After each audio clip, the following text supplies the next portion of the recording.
Welcome back to Gills Arena, presented by Underdog. Whoa, whoa, whoa, whoa. The spirit of woo-woo today, how everybody feeling? Good today. Okay, a little Easter. What? The Easter outfit is spring break coming.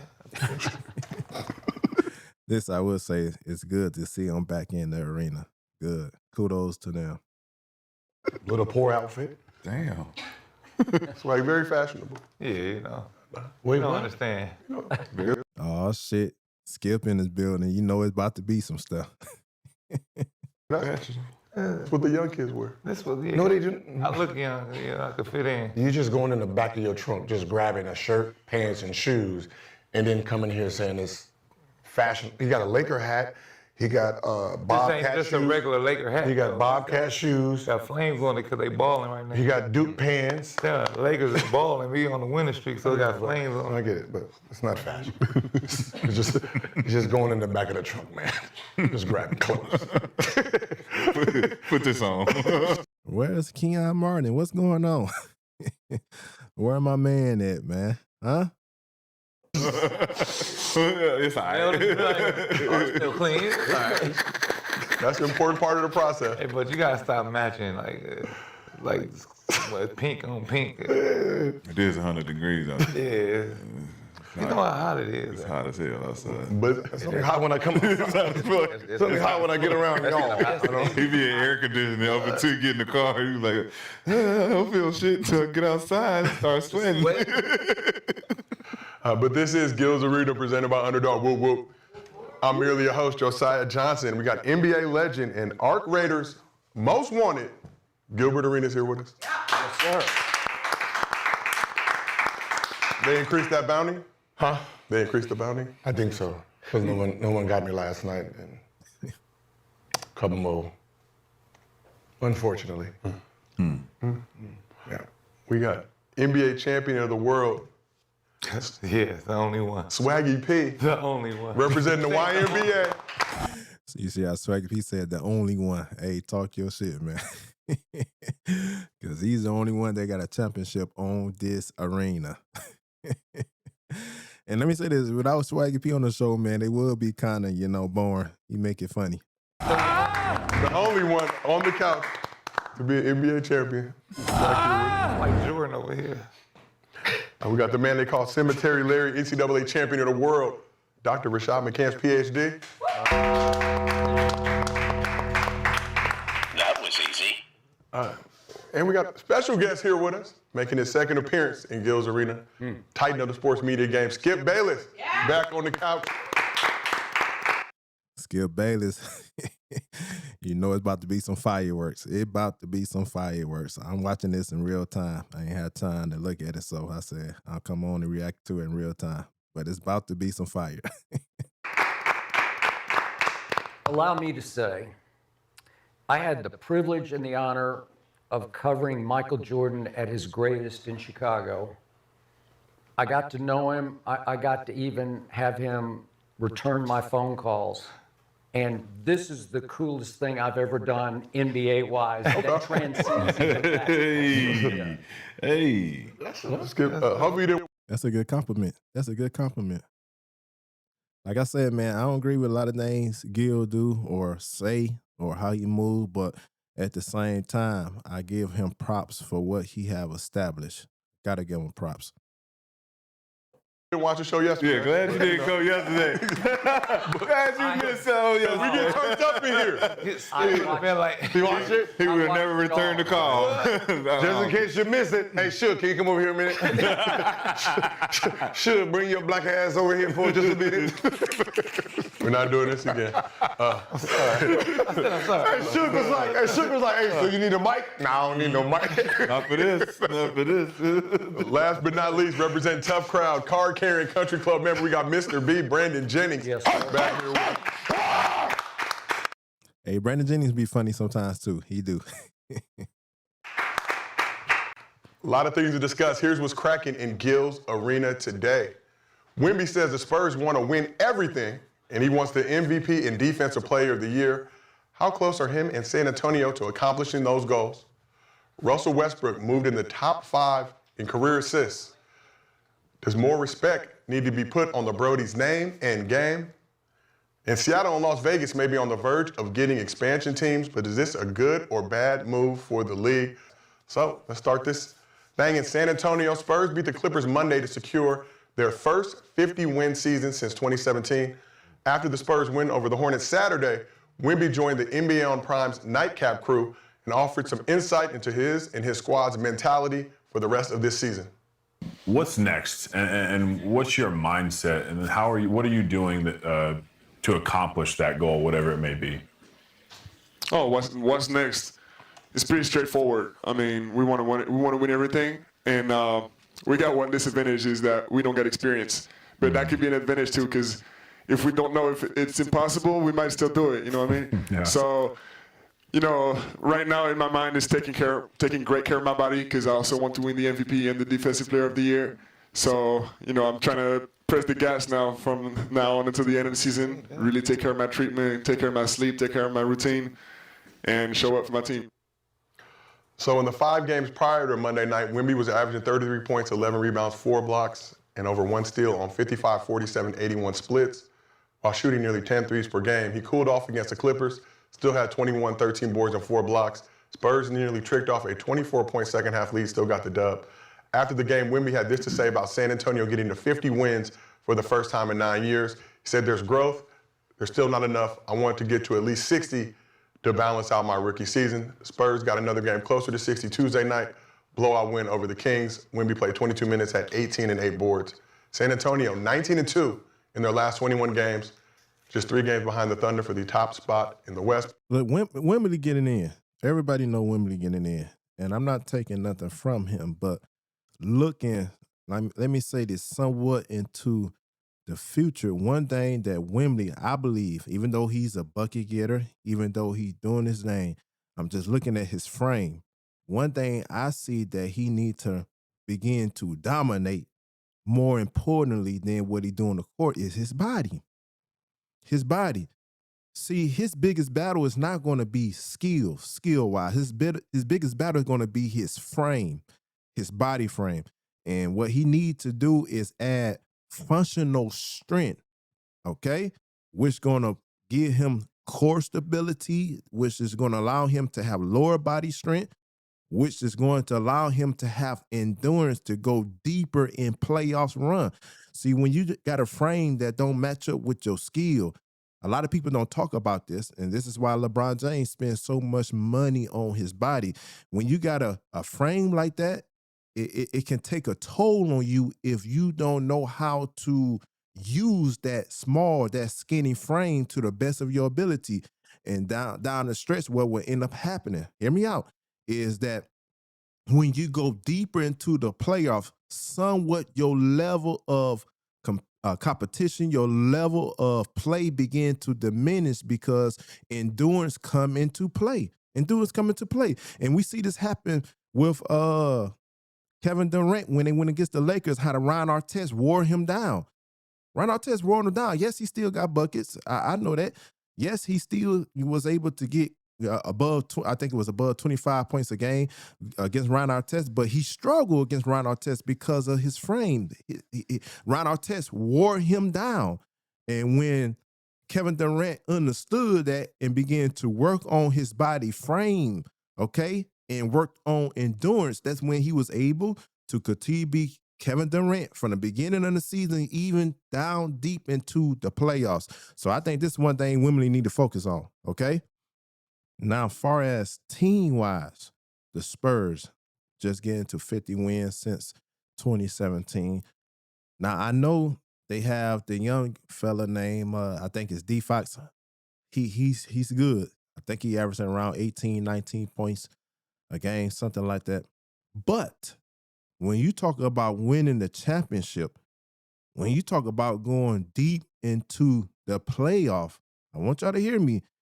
You got to be able to have a second star that can give you reliably at least 23 points a game. I know I'm bringing in some different statistics and data that you got to look at. In this day and time, you're going to have at least somebody who can reliably get you 23 points a game. Because I think Wembley, he only averages around 24, 25, and any given night he can get hot and go for 30 plus. We know that.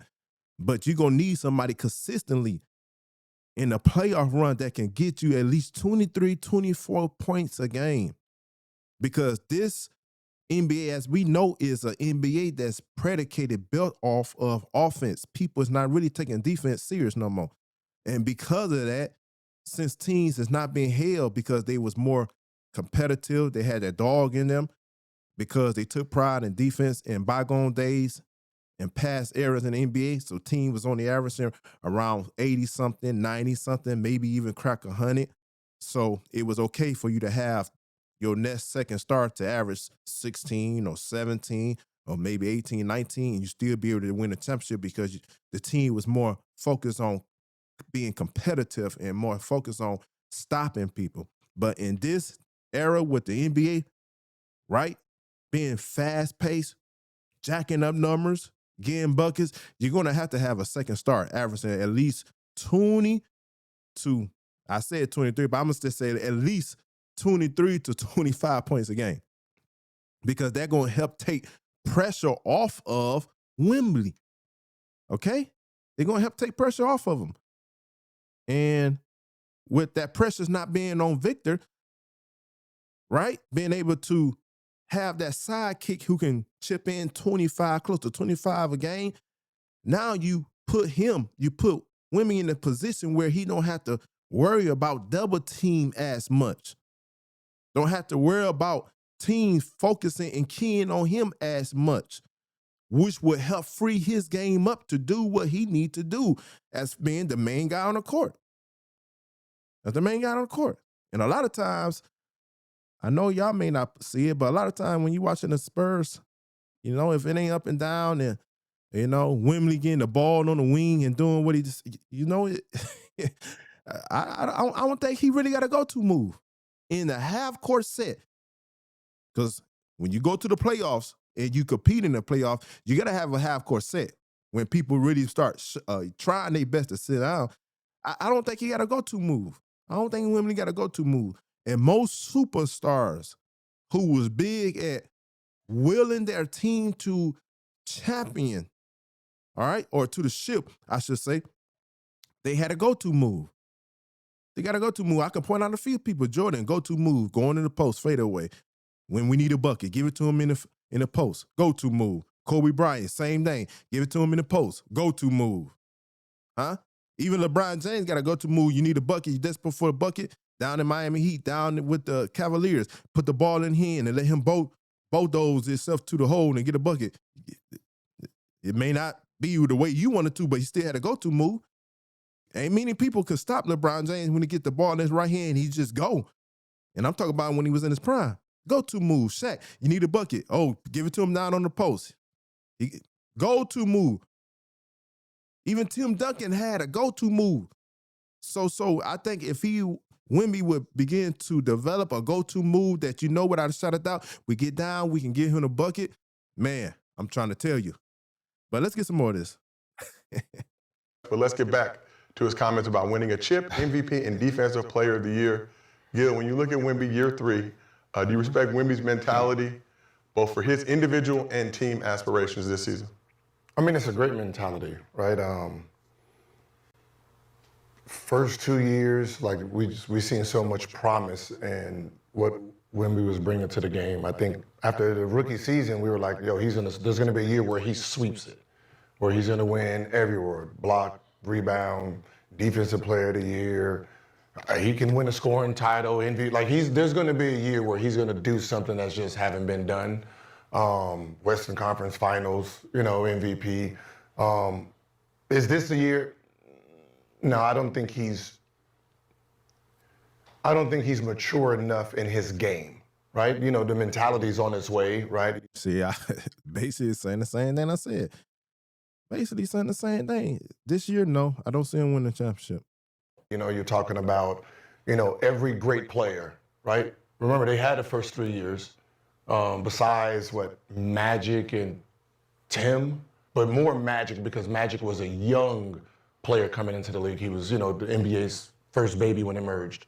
So he was kind of, you know, in the same both, but he performed very well that first year. But the more his game matures to match his mindset, right, the more dominant he will be. Right now, it's he still make rookie mistakes and young mistakes, and when he cleans up his game and really understands how dominant he is, there's nothing that's going to stop Wemby or the Spurs moving forward in at least 2 years. But not this year. This year? This season. Do you know any young team that had a young star players that won a championship? In history? Yeah. The name you mentioned, or YN Magic Johnson. Oh yeah. Magic. Magic was the young. The rest of the team wasn't young. Right. Magic still had Worthy. Yeah, come on, man. Gil is right on this one. I agree with Gil on this one. Right. So when you're talking about Fox is probably the only person that is kind of seasoned, but majority of their players that they need are young kids. Yep. Well, let's shift over to you, Swaggy. You respect Wemby's mentality. Yeah. Just the fact that he says what he wants. He said he want to win MVP. You don't hear players say that at all. So and he's confident. He's getting better. Like I said, he's got the work ethic. He don't just search main players. He go for guys out of the ordinary, do things out of the ordinary. Was a monk all summer, shaved his head, but. Yeah, he's not a lunchtime baller for sure no more. He's upgraded from lunchtime hooper status. He's playing that sixth period now with the rest of the kids. But you got the PE now, sixth period, right in the back. PE sixth period, but now they starting to click, and they got an opportunity. You do not want to see them young or not. Yeah, they do got an opportunity.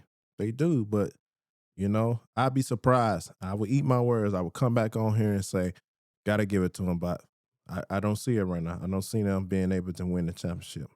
Maybe next year when everything, come together in one synthesis and it get more and more better, right? But no. When you got somebody that's 7'6" down there that could do everything and wants to do everything, the Spurs gonna be kind of scary going into the playoffs. All right, let's move on to you, Mr. Cemetery Leary. Dr. Rashad McCants, PhD. You respect Wemby's mentality, MVP, Defensive Player of the Year. Spurs want to win everything. You're talking about somebody who's advocated and supported Wemby since the beginning. I knew this was coming. So, Shadamis is always on point. And let me say this, even though Wemby do got a smaller frame, he's still a freak of nature because his wingspan and, he still is, but I do have to say that. But all at the same time, he got to build himself better into that, especially if you're talking about being dominant. When it comes to the full circle moments, Wemby's done everything possible to get over this setback that he had in the summertime and last year, as far as that blood clot going to his inner and really trying to get the internal stuff taken care of, as far as his focus and his calmness, his demeanor, and that has branched out to his personality.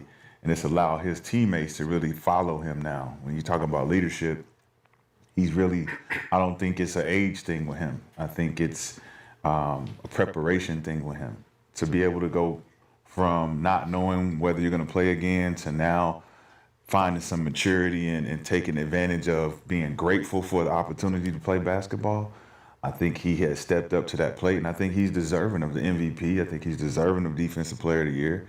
I think regardless of everybody's metrics on how everything goes historically, for Kevin Durant to get it in his 5th year, I think it's fitting for Wemby to get it in his 3rd. Nobody's playing ball like he's playing ball right now. I think minutes restriction. And he is playing ball. The guy's playing ball. He is. And a lot of people give him props, but I don't think they give him props as he should get. And like I said, he continued to develop and continue to do what he needs to do with his body. The guy is going to be the best I know I might be speaking too early, but the guy's going to be the best two-way player ever. He got a potential to be the best two-way player ever, right? And I'm not saying he's going to be greater than Kobe. I'm not saying he's going to be greater than LeBron James. I'm not saying he's going to be greater than MJ. That ain't what I'm saying. I'm talking about as far as two-way player on both offense and defense. And he got the capability of doing something that Kevin Durant couldn't do. Kevin Durant is an elite scorer with the same type of, body frame. But I don't think Kevin Durant put as much effort on defense. Now, when he went to Golden State Warriors, that system made him put more effort on defense. If my memory serves me correctly, his rebound went up. His damn sure his blocks went up, I think, right? But his overall effort on defense went up big time down in the Warriors, okay, because of that system that he was in, right? And, of course, Draymond Green. But that's a different topic in itself. But, yeah, Wemby got the potential to be the best two-way player ever. He's averaging 29 minutes a game. So you bump that up to 36. What is his numbers looking like? You bump that up to 38 minutes a game. What is his numbers looking at? And then you're looking at the record. San Antonio Spurs were predicted 10th. They are now number 2.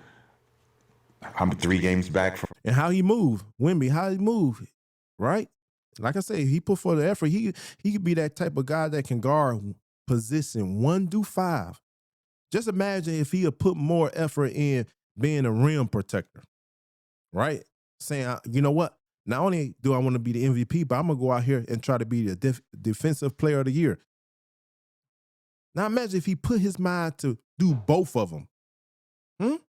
Because he got the wingspan, he got the length to be able to be the best at both. Come on, guys. From 1. So you don't look at this and not say that Wemby doesn't affect the game on both sides of the ball. He's not deserving of MVP. And I'm going to continue to advocate for him. I'm going to continue to push the buttons to make sure that he does get a fair shot. Because before I did say, Gil said he was going to be 5. He's going to stay at 5. And he went from 5 to 2. So now that he's at number 2, it's time to get that number 1 spot. All right, well, let's shift over to this side of the couch. Mr. B, look at Wemby this season, obviously the competitive nature, him saying vocally, I want to win MVP, Defensive Player of the Year, I want the Spurs to win everything. You respect that mentality from the third-year big man? Hell yeah, I do. I just think everything that he's done, in the summertime, like you said, going to go visit the Monks, being with NBA legends, and just the organization that he's in with the Spurs. Being around guys like Tim Duncan, David Robinson, and all these guys, I think it's going to definitely help him a lot. I think the experience that he got in the Olympics, taking his team to the championship and losing, I think that really woke him up and really shown that he had to get bigger, stronger, and smarter with the game. So yeah, man, I think he's well deserved of MVP. I mean, everything that this year they've been tested, they've answered the test, and they're exciting. So I'm definitely rolling with him being MVP this year. Last but not least, Skip, Spurs guy. What are your thoughts when you hear Wemby talking like this? I did grow up in Oklahoma City, don't forget. Nah, I'm aware. So let me say this. I know a lot of you may not agree with me, but since they're speaking on MVP, Jaylen Brown, what he did this year is commendable. It is commendable. He deserved to be definitely in the talk, in the discussion. Okay? Pre-team, though. Yeah, that's true. Because I'm the one guy on the couch who did not play this game at a high level, am I allowed to use my notes? Yeah, of course. Of course. I'm about to say, I got my notes too. You're 2 and I got notes all on this laptop, Okay. so you good. All right. I'm sorry. I appreciate that Wemby is campaigning for MVP as well as Defensive Player of the Year, but he ain't going to get it. Yeah. It's way. Yeah, I get mad at Skip, man, but I like when Skip is on the show, man. Skip gonna tell it like it is, man. Oh, Skip, get him started, man. Get him going, Skip. Way over. And if you look at the Las Vegas odds as of this morning, Shai Gilgeous-Alexander is a minus 1250. I know people don't know the numbers, but it's like prohibitive favorite over a Wemby and Joker, who are both at plus 2,000. It's the Grand Canyon. It's over. as is Defensive Player of the Year, which Wemby won like 3 months ago. Yeah. That's way, way over. But all you need to know is that SGA's team is obviously 3 games ahead, but more important, the Thunder have played 43 games without SGA's all-star running mate in the backcourt. 43 games with no Jaylen Williams, who, by the way, was an all-star last year and second-team all-defense, and they've been without him for 43 freaking games this year, and they're still without him, and I don't know what the outcome is because they keep saying hamstring, and there's no idea. They're not saying any target date. I don't know if he's going to make it back this year. He might have torn his hamstring for all I know. And if they don't have him, they're not going to beat San Antonio in the postseason. But the point is that if you look at what SGA is doing, he's having a better year than he had last year. And I agree. You can't take nothing away from SGA at all. And I won't be surprised if they win the championship. If they do, listen, I won't be surprised, man. SGA over there playing. He's making 55% of his field goals, and Wemby's making 50.6 of his, and he's like 7'6". And he's out shooting him from 2 and 3 when Wemby, which drives me crazy because he just doesn't post enough, and he's cut his threes down some. God bless him. Now, Skip pointed out something that I talked about in the beginning of this video. He pointed out something. That's why I'm trying to tell you, man, Wemby need to work on his frame. This is why he stay away from the post. And I know a lot of y'all gonna be like, you're hating. No, I see something. I see a crack in his armor. And I believe that he stay away from that post. I believe he stay away from that type of play because he know that the potential of getting hurt or injured is great. But if he'll build his frame up, if he'll galvanize that frame, okay, and be able to go both in the post and play from the wing, he's become that much more unstoppable. Okay? I got that, but the bottom line, SGA for 6 straight years has improved from 3. 6 straight years. He's up to 39. He wasn't a very good three-point shooter. And like Magic and Jordan, he came in and said, okay, what do I have to do? I got to teach myself to make this shot. They are daring me to make this shot. Watch this. 39% this year, but more important. And let me say that as it come back to my mind, 55% from the field this year. That's great, man. That's more than great. Last 5 minutes of games, clutch time. SGA dominates every statistic in clutch time. Every one. He's made the most field goals. He's made the most threes. He has the highest field goal free throw percentage in the last 5 minutes. He's the leading scorer. He's plus 85, which is number 1 in plus minus in the last 5 minutes of games. I mean, he's it for them. Every night I watch them, he just says, okay, it's my turn, and he shuts the game down. He did it last night in Orlando. He just said, no, that's enough. Orlando, you guys are 21-11. And that's what a superstar's supposed to do. That's what any superstar's supposed to do. Be able to take the game over late in the game. Be able to close it out. Put the team on their back and will them into the win. Okay? This is what they're supposed to do. And SGA is man, right now there's nobody in the league that's doing it like him. As he just pointed out the stats. He leading the stats in that area. And rightly so. 11 at home. Watch this. Look, Wemby is number 1 in defensive win shares, which he should be by far. But number 6 in defensive win shares in the whole league is this guy. SGA's number 6 in defense. I don't know. That's really, really good. And the other thing about Wemby is he does lead the league in blocks per game, obviously, because how can he not? And obviously he leads the league in. And he do. All right? But like I said, watch when he really put more emphasis on dominating down there, right? Becoming more and more a rim protector. I want y'all to hear me. Becoming more and more dominant on the defense. he gonna be the best two-way. And I know a lot of y'all like, well, you said he already got the most block in the league. That's because of his length. But I'm talking about really putting forth the effort that, like Kawhi Leonard locking down. Change shots per game by far, but his blocks per game are significantly down from last year. He's 3 blocks a game this year. He's 3.8 last year. That's a big dip, man. So he's. You see? See, y'all think I just be talking. I go look at things and I notice something. For his blocks to drop this year, that means there's less effort.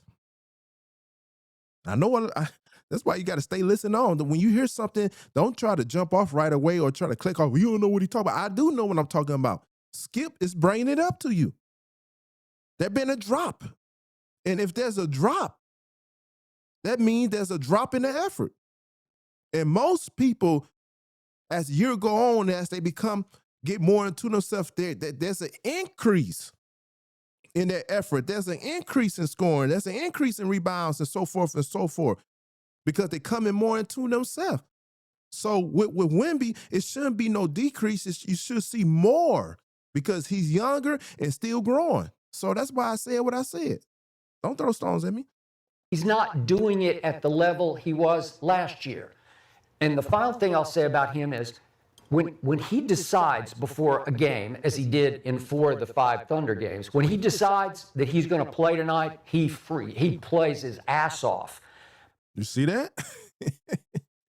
But this has to be consistent. He got to have his mindset consistently. But there are many games along the trail where I don't know what he's doing. He just comes out and, listen, SGA plays every dribble of every night, and it doesn't look, it's not like Russell Westbrook hard because it's not like shocking to your eye, but he's just playing at the same speed every dribble every night.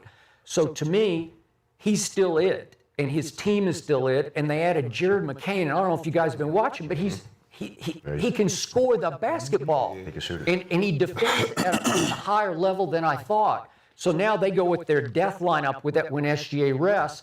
And when they go Jared McCain and A.J. Mitchell, he scored 20 a game for most teams, and Isaiah Joe, who's their best shooter, with Chet and Hartenstein, that's their death lineup, and they've been blowing teams off the floor with it. They're still a little better than San Antonio. And the final thing I'll say is, they're actually a tick better rebounding the basketball as a team than San Antonio is. They're a little better rebounding team. Right. That will serve you well. No rebounds, no rings. See, that's why Skip need to be. He come on here with facts. Y'all can not like him, right? Y'all can be mad at him, but at the end of the day, at least he bring facts. He bring data, and I say it all the time. And just like everybody else, men and women lie, but data don't. And the data that he's bringing is, you gotta accept it. Don't go off your emotions and whatnot. We're not trying to downplay the man. We're just saying that what we notice. Rings in the postseason. Hold on. Oh, not yet. No. Not yet. Not yet. No, I'll push it. Not yet. That was it. Not yet. That was easy. Not yet. That was easy. You said Not yet. Not yet. No. You don't. Because he said he was from OKC. No. He said he was from OKC, right? Free Thunder, OKC. That sounded like he was from OKC. Wait, That sounded like he was from OKC. That didn't sound. We're gonna let you try to cook. You said that when you watch Wemby, there's some nights he looks like he don't know what he's doing out there. Well, he just floats. He just floats. Yeah. So it's not okay. Go. He didn't say it's not consistent. That's Floats. not what he said. Every- That's not how what many you nights? tried. You tried. Out of 7 nights, how many days does he just float? I feel like we trying to It get depends who they're playing. He'll play up to whoever. So it is. he's just not Let's get consistently into bringing it. it. Let's get into it. Your turn. Okay. So, Wemby blocks are down, right? Yep. What will contribute to that? Would that mean that the team overall gets better defensively? You would hope so, You would hope. but still, he's like beyond anything we've ever seen before. So you would think his blocks would stay. David Robinson had over like 300 blocks in a season, and Wemby's at 200 maybe. We've seen other shot blockers do more. We ain't seen 7. What we're talking Another person is a lot of people don't really give credit to is Hakeem Olajuwon. Yeah. about right now is the San Antonio Spurs being a better team. Man, hit the like and subscribe button. Hit it fast, man. We're trying to use this type of content to help you out in life. And, you know, like I said, man, looking at some of this stuff can help direct you in life. Where somebody would say, well, King cut an empire. What? Listen, as you grow in life, we're going to use Wemby with the block situation. As you grow in life, you should always be getting better. You should be getting better. It's a problem, okay? And I'm speaking to the career people. I'm speaking to people that got good jobs, businesses, and whatnot. It's a problem that at the end of the year, you're looking at your cash flow statement, right? You're looking at the balance sheets. You're looking at everything. It's bad at the end of the year. The following year, you're 10,000 in the negative compared to last year. And I say in the negative, that means you don't have $10,000 that you didn't even break even. At least last year you had that $10,000. Now you're $10,000 in deficit, right? Or in debt. That's a problem. If you started off with $100,000 the beginning of the year from last year, and you end the year, just say with $85,000, that's a problem. You should at least have $105,000. I'm just using this as an example to show you that year by year, you ought to be getting better. You ought to be trying to find something to improve on every year. Every year. And if there is a decrease, then that decrease should ought to show up as an increase in a different area. Okay? Than they were last year and the year before. Defensively, especially. The contribution between Keldon Johnson, Castle, Vassell, all Luke Cornett, everybody stepped up. So what would that have to contribute to Wemby's actual defensive dominance? The blocks are going to go down because guys are not going to get to the lane as much. Okay. And when you talk about efficiency, you talk about the threes. Everyone doesn't like that Wemby shoots threes. Wemby's not a traditional big man. He doesn't play on the block. No matter what you want him to do on the block, he's going to play his game. And his game gets him 25 and 12. Yep. That 25 and 12 is regulated on 30 minutes a game, where his efficiency at 50% from 2, 36% from 3, that gets his team in position to win games where he doesn't have to extend his minutes. So him going from 10 to 2 based on SGA's performances, consistent, right? Because you said he goes out there, he doesn't miss a beat. That beat's not being missed because he has to go out and give you 40 against a. And I disagree with you, Rashad. If you're the superstar and Wemby is the superstar on the team, this is the mindset you got to have. I have to. Okay? Yes, I'm trusting my other teammates. Yes, I'm dependent on them to do their job. But I have to. I just have to. Kobe had the same mentality, and how many ships he had? 5. Jordan had the same mentality. How many ships he had? Okay? So you can't pick and choose based off of players. If you're a superstar, everybody that's a superstar must have this mentality. I have to.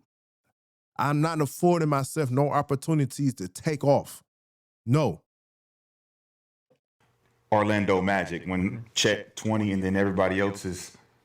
This is the standard for them. So when we take the San Antonio Spurs, take SGA out of the game, we win 4, they win 1.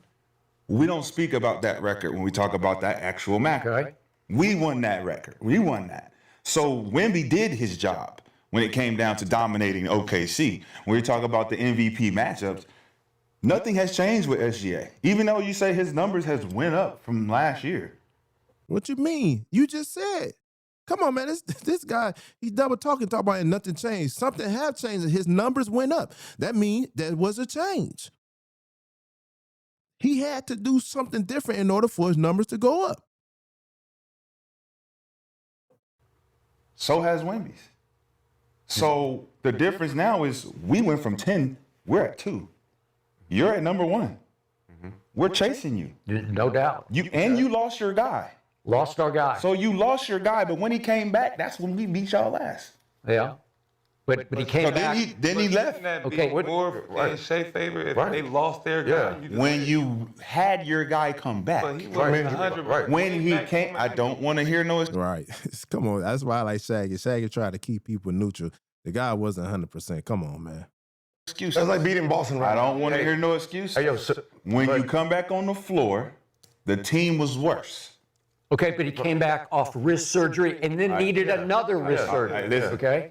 All that, Yeah. don't want to hear it. Because it comes up when we have Look at Gil. Gil's so funny. an argument. So wouldn't Wemby numbers be higher if he got to the basket more? If he played more minutes. Bingo. It had nothing to do with minutes. Bingo. Like I said in the beginning of the video, if he got in the post, put himself in easier position to score easier, okay, he would average more. And minutes don't have nothing to do with it. Minutes have nothing to do with it, okay? No, I'm saying, but I know, but I'm saying, wouldn't he average more if he took more shots closer to the basket? Of course, because the percentages say so. So shouldn't he? Bingo. Come on, man. King Cuddy know what he be talking about, man. So he should be down there in the post doing his workouts, putting himself in position, working on footing, working on this and that. Tim Duncan, man, come on, man. This guy can easily average 35 if he'll do the work. And I'm not taking this. Wemby is great. Don't misunderstand me. He's a great player. All right. And who am I? I'm just giving my take on it, but I'm just telling you what I see. With the skill set, with the talent he has, if he'll put in more work, this guy can average 35 points easily within 29 minutes a game. If he shot more threes, would he average more too?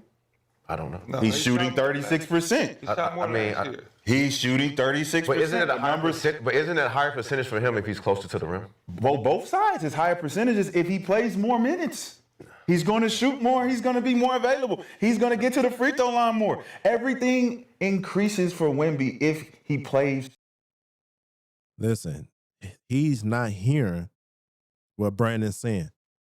If he played closer to the basket within that 29-minute time frame, he would average more. That's what Brandon's trying to get him to see. Meaning that, there's something that you need, just minor, little tweaks, just minor. If you'll switch it up and do what you need to do, you average more within 29 minutes. And if you play more than 29 minutes, you'll really average more. You'll really be better. Some more, but he doesn't even need. He doesn't need to Listen, play more. Let's see He what Gil got to doesn't say. Come on, Gil. need to play more to be number 2 in the MVP race, though. If he plays around. So what does Shea have to do to run off with it? Nothing. What does Wemby have to do to actually steal it? He has to play more minutes. Early. Why do you feel Wemby need? But go again. Why he's not playing these type of minutes? Because the body frame. And, I'm just assuming, I'm just giving my take on it. But I believe the coaches know that with that frame, he need to become more strong within his frame. So they only play him a certain amount of minutes, especially knowing that they're getting ready to go into the playoffs. And they want to be able to save him because people know, man, coaches know, people really who have understand, they know that with that type of frame and playing in the post and doing what he doing, it can wear and tear on you, your endurance, man. Endurance. So that's why he don't play in the post like that. Everything so early. I think don't you think he's gonna be greater as he get older too? If we Wemby got gets to time that, to win MVP and all this, we don't The have time is now. but we don't have to. Yeah, give but if it Wemby to gets him it now, it's a wrap for everybody else. Like You don't if have Wemby to gets give it right it now, to him. he's gonna run with it for the That's the It's like, point. come on, man. That's You the can't point. give it to him. Is it not fair? We want to crown Is it him. not fair? No, you want to crown him. So it's gonna Is it be not fair? He don't deserve it, but you want to give it to him now. Is it Bingo. not fair? Bingo, Swaggy.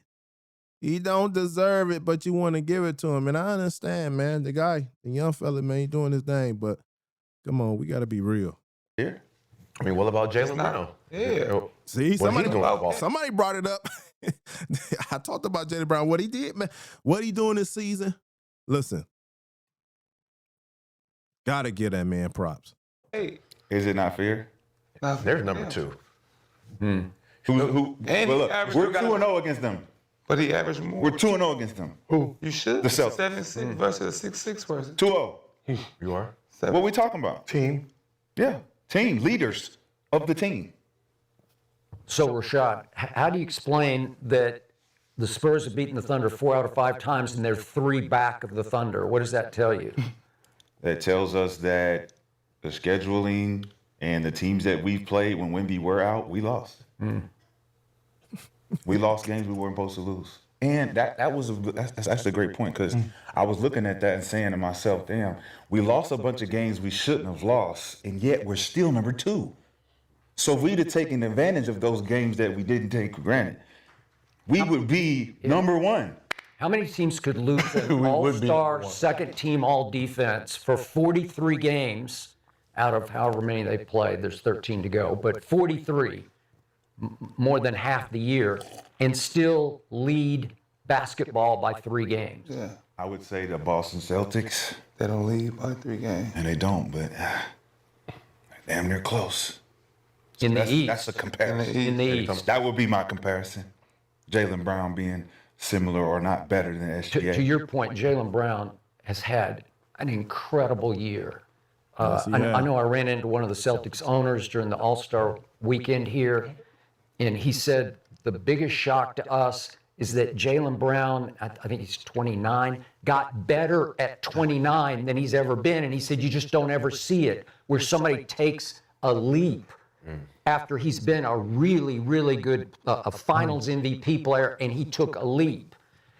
And there's no way they would be afloat if he hadn't taken that The leap. contribution there goes to his trainer, Jamal Lovell, Dash Athletics, goes in Yep. and he analyzes the game with him. But those attributes that he's displaying right now has been, let's just say, pocketed for the last 2 years. Yeah. Me and Brandon, we actually seen last year. It's not pocketed. It has been, because he has the keys to drive and to show that I'm a good driver. He has to, Now, I do agree with that take right there. All right. He's just great, and he bringing out when the team needed it, and the team needed it this year. Before it was scoot over. he has to do more. That's what the point. The point is, when you can, You're still doing your thing, but you got somebody else that could do their thing too. But Now when he you just can got do- to do everything. but when you can do more and you can't But go you're show doing people you can Except do for him, everything, not Jordan. now you get to show your display. You get to show Did how show good you people are. You won Finals MVP. But you wasn't doing everything then. So what was he doing different? He was playing the number. Not shooting the He was same, not he was shooting- playing the 1A, 1B. Just shooting more. That's No, no, he has the team. He's the leader. Yeah. It's going through me. It was going. it's Was it different. going through Tatum? Yeah. It was going through Tatum. Yeah, no, it wasn't. No, it was going well, through Tatum. well, if it was going through Tatum, Tatum won them a championship. But it didn't, because at the end, if it was going at through the Tatum, end, he won them a championship. at the end, so Brown got to win a Brown championship. stole the keys when he was sleeping. He was sleeping at the wheel. He stole them keys. He said, "Come here, let me show you how to drive this shit." Tatum. I wouldn't necessarily say he stole the keys, is that Jaylen Brown played his game. Simple as that. I ain't gonna say he stole the team, the keys. He just had to let it be known. I'm that guy. I'm that guy. That's no discredit to Tatum, right? But at the end of the day, he just showed that he was mentally ready for the opportunity. Tatum won a given to him. championship then.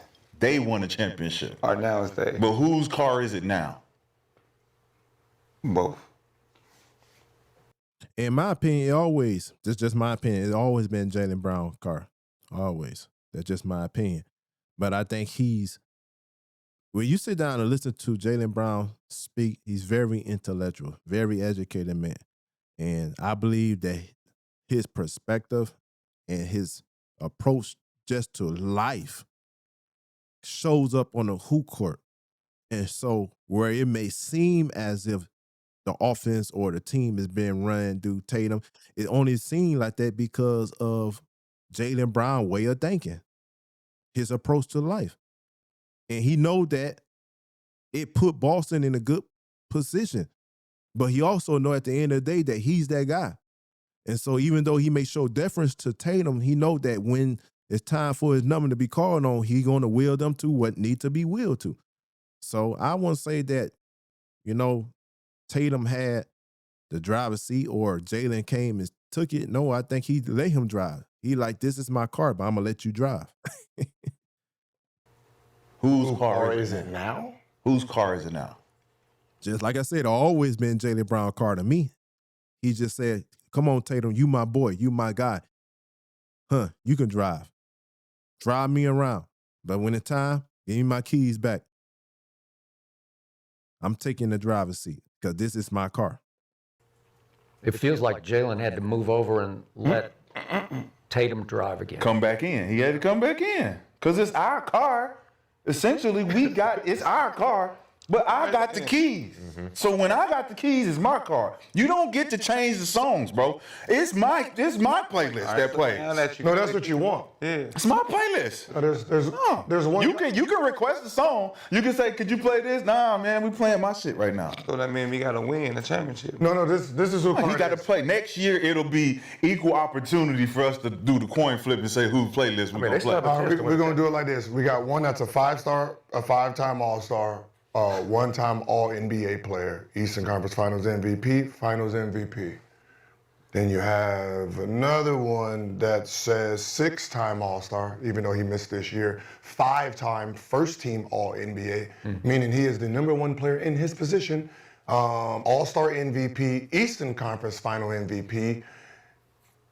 Who car is it? So yeah, you did good. Hey man, you got us where we needed to go. Here, let me get those back. And then that's how we're gonna work. That's how it's always been. And Jaylen Brown has done what Jaylen Brown's done. Not this. I disagree. Listen, always been Jaylen Brown team in my personal opinion. And I could be wrong, but I believe that his approach off the court enabled him to be on the court and feed Jaylen Brown ego, feed his talent, feed him so he can play at the highest level he possibly can. But when it's time for, it to be, then that's where I step in. So I think it's always been his car. He just ain't about to fight and he ain't about to cause no ruckus because he look at it as, there's a bigger goal at hand. And so I know what I need to do. All right? This time. Not this time. You know what the funny thing about it is? It's some teammates actually like each other. Yeah. No, that's fine. Right? It's like, you know what I mean? It's like some people like Jaylen Brown and Tatum actually like each other. No, And I agree with that. They do. I agree with that. They do. No beef in here because they both know. Nobody said it's beef. Somebody has insider information to know who the leader is. Yeah.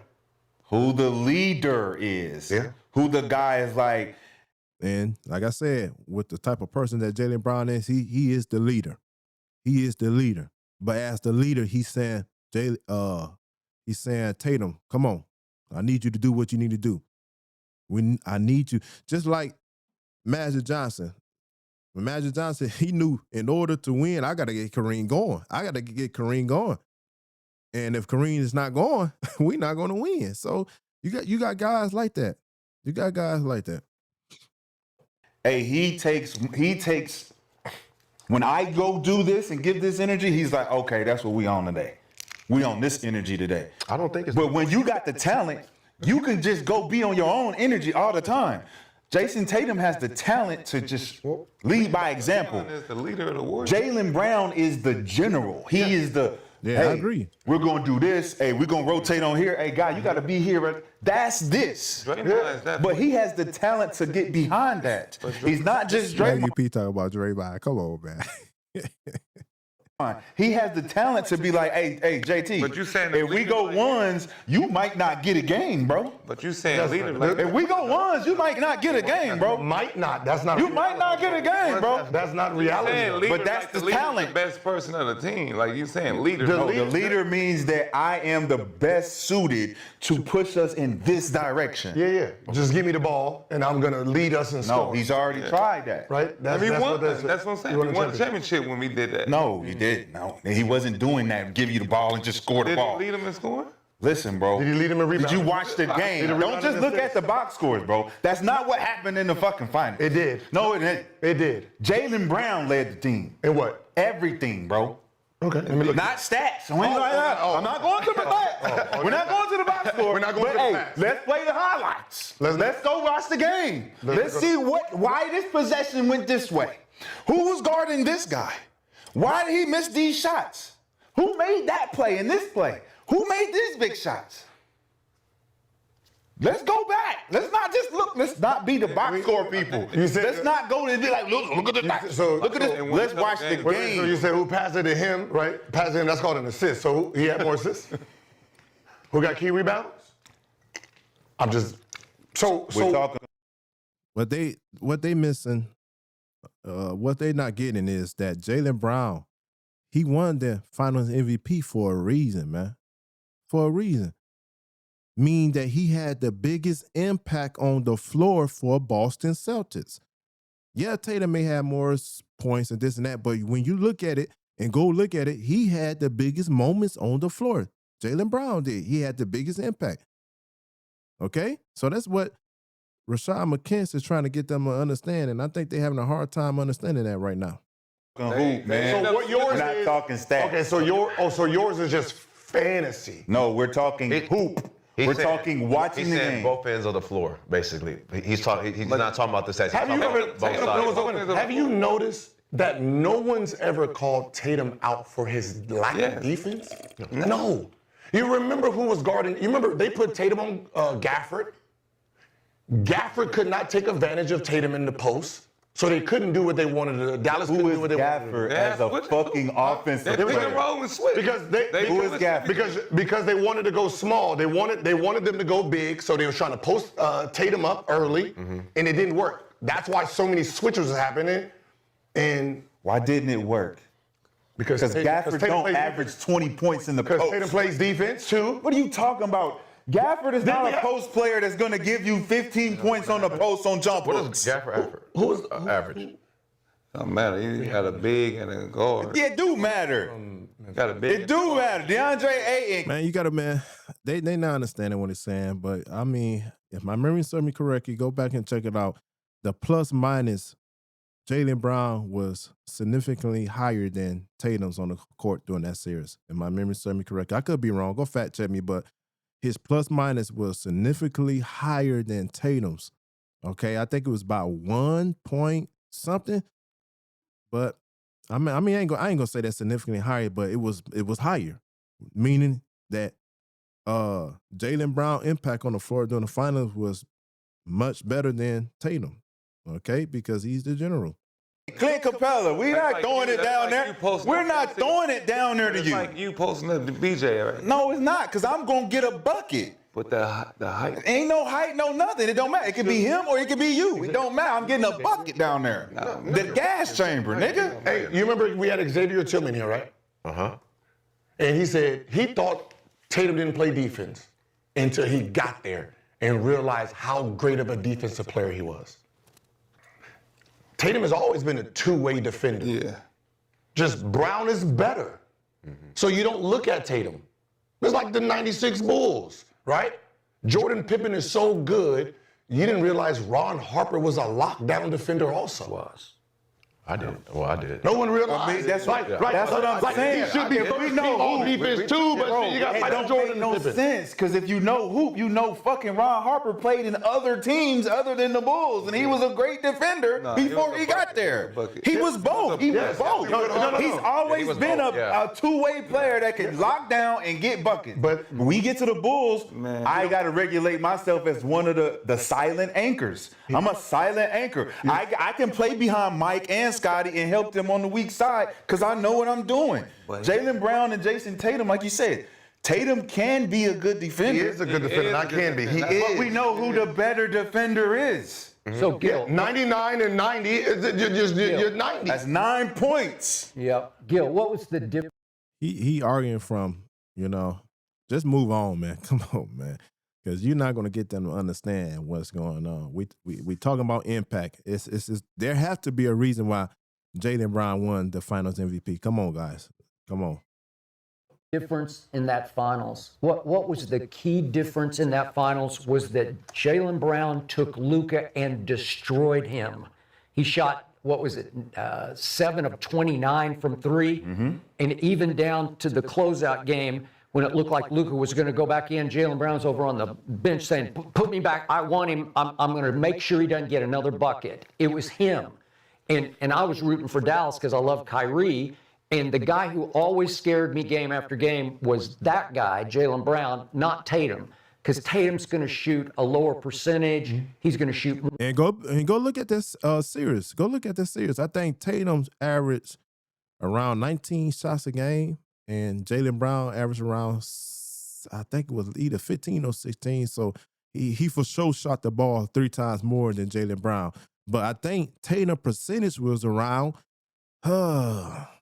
38, and Jaylen Brown was closer to 45. So, you know, averaging the most points don't have nothing to do with it when you're looking at the statistics and field goal percentage.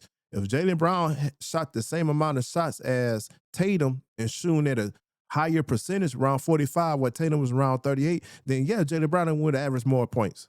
But as far as impact, Jaylen Brown on the floor in the Finals MVP had a bigger impact, for sure. More shots. He's gifted. He's taller. He's longer. So he can use height and length to be a good defender. But the other guy is just a dog. I mean, just the all-time tear you apart dog on defense. And Luka was a disaster. And one made first team All NBA and one didn't make the All NBA team. We know that.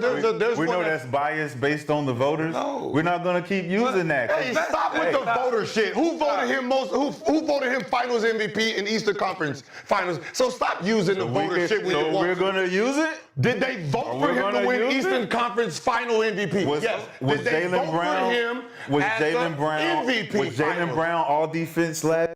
With Skip got Gil going, because Skip brought. Oh man.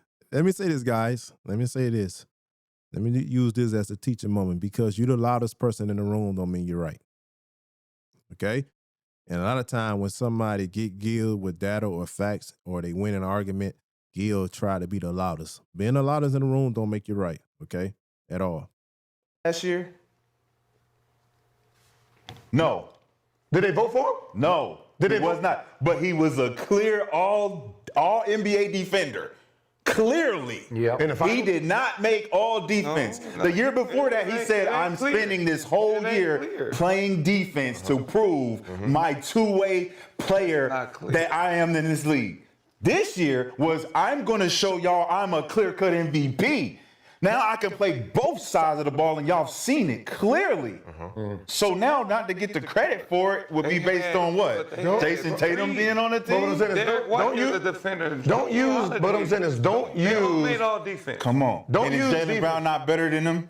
I don't know. Now y'all don't know. Wait, huh? That's You said what? But that's the problem. Jaylen Brown not a better defender than Drew Holiday or Derrick White. And that becomes but you know what's so funny? That is the problem with the team. It's no different than the Bulls were. Yeah. What? You have so many great defenders on a team. Thank you. You stop looking at some of them. Yeah. Right? So you got Drew Holiday and you got White up there doing all their dirty work, right? Where it makes it easier for everyone else. So you don't realize how great Jaylen Brown and Tatum is. I mean, well, they. Skip just I mean, well, they said it. are great. I mean, they were on the U.S. said it. Did he want? Skip just said it. In the finals, what did he do? team. Jaylen Brown said, no, I got him. I got him. I got him. And he had 2 other guys on the team who were all defense. And they were trying to get Drew Holiday Finals MVP too. No, listen to me.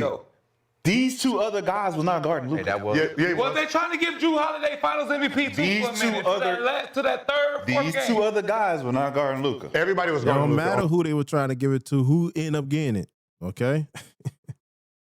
Ain't there. Jaylen Brown, I think Jaylen Brown held him down. I think Jaylen Brown guarded him on his. He affected his shot. It was 21 total shots. Jaylen Brown guarded him on shooting. It was the rips and a half. It was the rips and a half court, but when it came to the shooting, Most impactful it was only moments. 21 challenge shots because they switched. So Jaylen Brown didn't guard him like that. It was picking him up full court. That's where Jaylen Brown did his dirt. Yeah. Al Horford held him to 0 and 8. Shooting, I believe. Huh? 9 of 22. It was 9 of 22 from shooting. That's what Jaylen Brown did out of 108, I think. 25% from 3, but only on 2 for 8 on the. Yeah.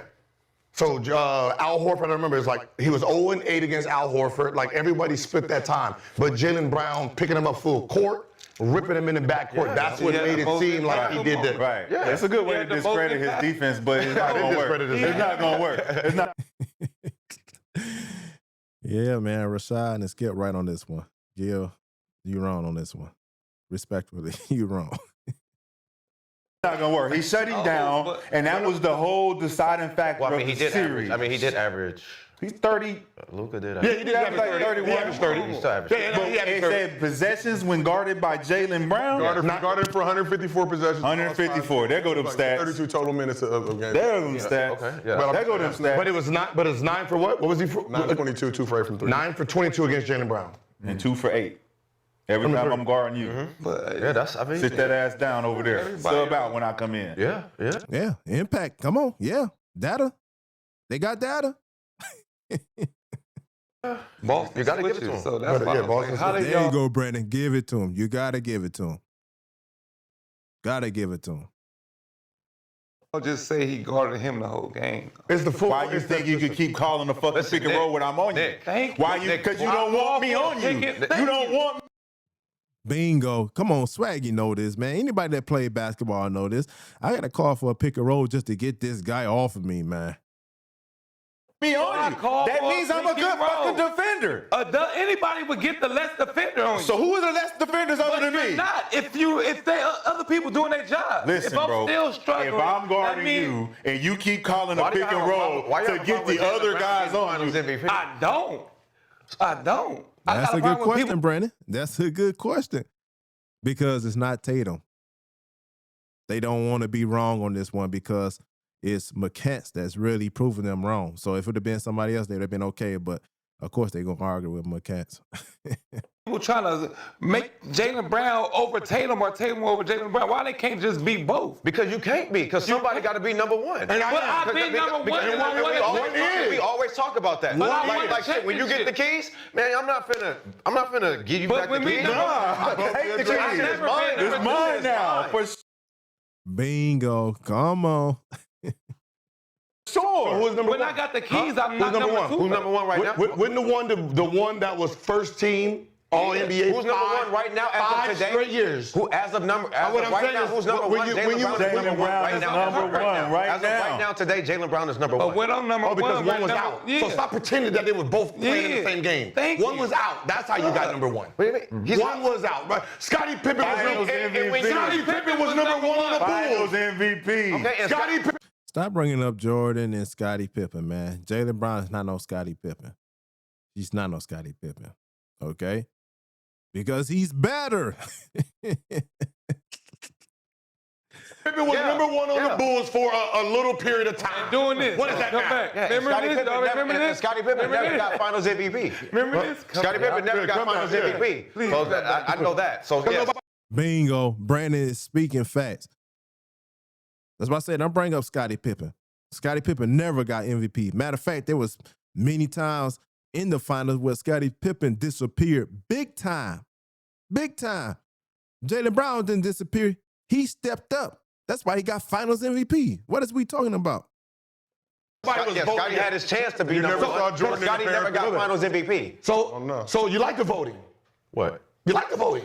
See, that's my thing is What don't voting? use the voting when I'm not using- what I'm saying is don't use the voting. I'm not using the voting. because all of it is voting. Listen, at the So end of don't say Jaylen Brown didn't get voted. Listen, at the end of the day, Jaylen Brown get the lower end of the But I'm stick. saying is you don't get We voted know across that the board. because we've had discussions about the lower end of the stick. Like he got Finals He's MVP. too smart. The Finals Jaylen MVP Brown's can't get too a. smart. The Finals He's MVP too can't get a look for articulate. the USA team. No, What man. shit is that? Come on, man. What I'm saying is, The what I'm saying champion is, can't get in the no, game. what I'm saying is, if you say Finals MVP, right, and you use that, and they voted on that, and I say, did he make an All NBA team? Or the voters? You can't do that. You can't do that. Did he make an All Defensive team?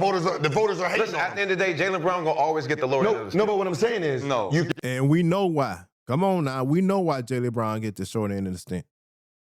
We know why. Because Jaylen Brown is a man. At the end of the day, he's masculine.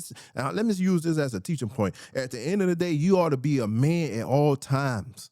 And one thing about Jaylen Brown, not only is he intellectual, not only did he educate himself, okay? Yes, we know he went to college, but He educates himself with different assets, with different facets of life, okay? And because of that, that empowered him to be even that much more a man. Now, I want y'all to listen to me. Jaylen Brown, he governs his own money. How many people in the NBA do that? And if my memory serves me correct, I even read somewhere where Jaylen Brown is his own agent. So when you got a type of person like Jaylen Brown who's going to speak up for himself, who's not going to allow somebody to take advantage of him, right? Who's going to speak up for what's right, and on top of knowing who he is, when I talk about knowing who he is, I'm talking about his identity. He know who he is.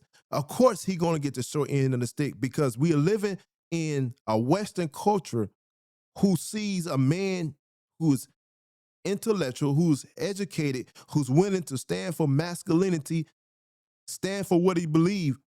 They see that person as dangerous. They see that person as a threat. So they're not going to show deference to him in any type of way. He's going to have to work that much more harder. And in the finals, that's what he did. That's why the people, we want to say, that's why they voted for him.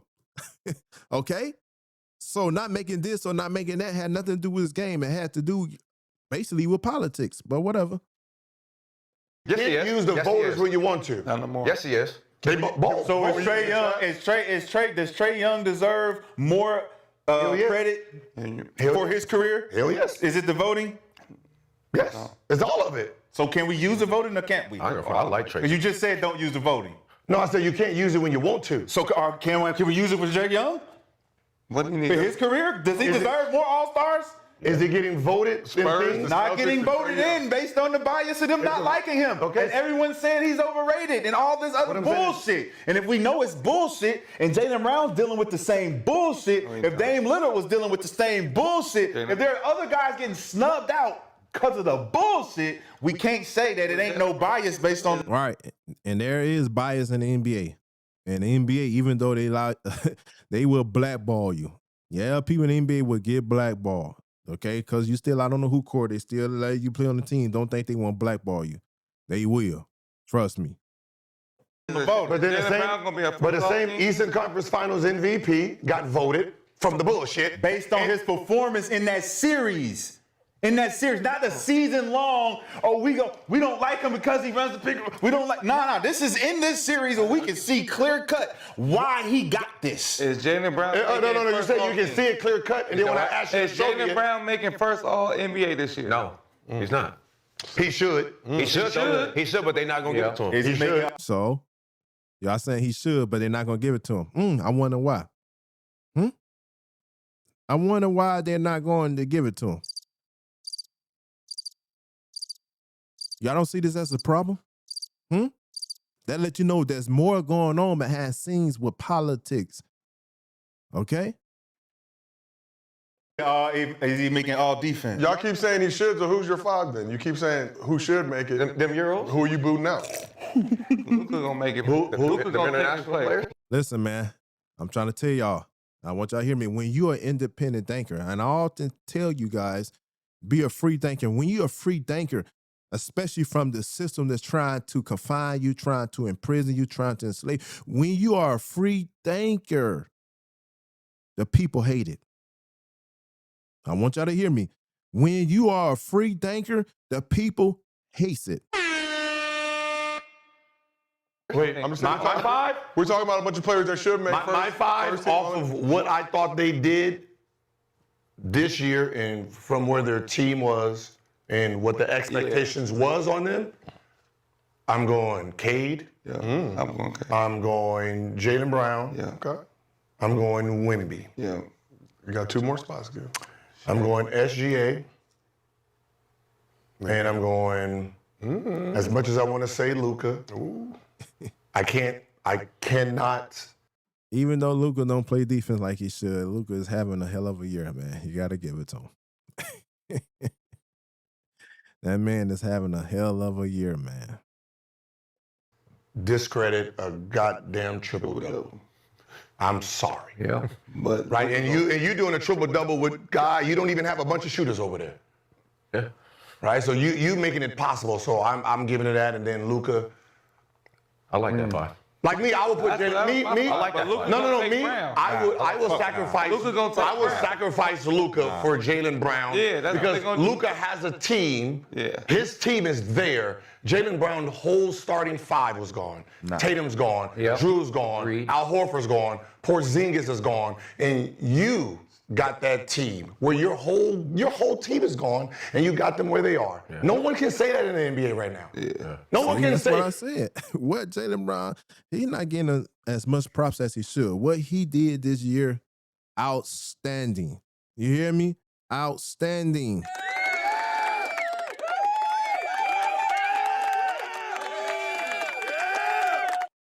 He got it in, man. Jaylen Brown got it in for sure. My team is performing in 90% of what I used last year is gone. 29, 20. Yeah. So I would use him. I would put him over Luka. If I had to. If I had to vote. Okay. So you got the same. You got the same list. I'm voting for Luka. But I'm just saying, as a basketball. What's your list? My list would be the same. Huh? Your list the same? Yeah, same list. Let me say one thing about why Jaylen Brown doesn't get much love from the media. As a media member, I have always sensed an undercurrent of negativity directed at Jaylen Brown. You mentioned high intelligence, honest to a fault with the media can be a little. See that? And man, I saw this because I really got time to listen to videos. And when I come on here on this channel, I just find a video. If it got a good topic, I say, well, I'm going to react to it in real time. Now, Skip is saying some of the same shit that I said earlier about Jaylen Brown. He's very intellectual. He's a man at the end of the day, willing to stand up for himself. And let me say this. What you see in society, you got a lot of guys complaining about women. Women ain't doing this and women ain't doing that. You got a lot of guys complaining about the system doing this and system. Listen, all of this happening because it's too many guys who refuse to be men. Too many guys. And when simps and when weak-ass men overpopulate a country, overpopulate a city or a state or what happened, this is what you're going to end up with. Because you got too many guys who's afraid, who fear to step up for what's right. And Jaylen Brown is one of them guys who always going to step up as far as I have seen. Always going to stand up for what's right. Always. A little prickly, can complain quickly. And Jason Tatum has always been the delight of, the best interview in the league. And he's always on court, he's always happy and nice and charming and all those things. And it operates, man. Where deep down, subliminally, when you go to vote, you're like, God, I love Jason Tatum. He makes our job so easy. And Jaylen sometimes makes our job a little difficult. At the end of the day, control. Because I can't control this guy. Man, I want y'all to hear me. Because I can't control this guy, I'm not going to vote for him. And as Skip is saying, because you make my life hard. You make my job hard. And this guy over here make it easy. He's just a delight to be around because he don't challenge the power structure. He don't challenge me. He don't hold me accountable. So therefore, it's easier to deal. I'm trying to tell you, this is how this Western culture operates. Difficult, a little harder to do, and so that operates. And I'm with Gil's list because Jaylen earned it all the way until Jason shockingly came back. But they were left for dead, man. Yeah. And he made them the second best team in the East like that. If not for Cade Cunningham, they would have been the first best team. So I'm with your list, and I would put Luka 6 instead of 5. Yeah. As much as I despise Luka's efforts on defense, you just I think Cade. You just gotta go against him. You just gotta. Can I finish? Yeah, you can finish. Can I finish? Let the man have his list, man. They mad because he cooked them in the beginning of the show. But let the man have his list, man. As much as I despise it, Cade is a little too early for me. I would take Cade out, put Luka there. Luka would be there. Cade's too early.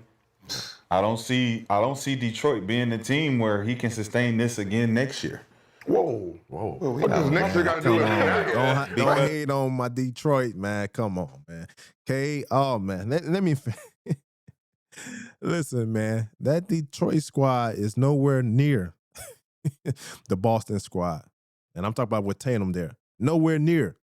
And what Cade is doing with the Pistons, man, come on, man. Don't try to. It's projection. No, it's like now. This is me talking. When it's your turn to talk, it's your turn to talk. When it's your turn to talk, so if we're talking right now, okay, so let's talk right now. Okay.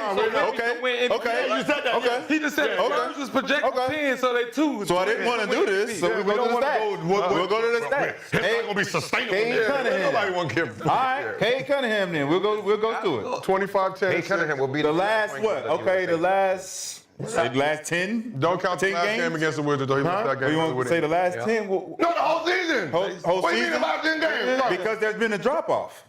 When you're talking about being all NBA, you talk about being consistent. But that's a Luka has been very consistent all year long. They have won 9 of their last 10. They have surged from 6 to 4. These are all things that matter.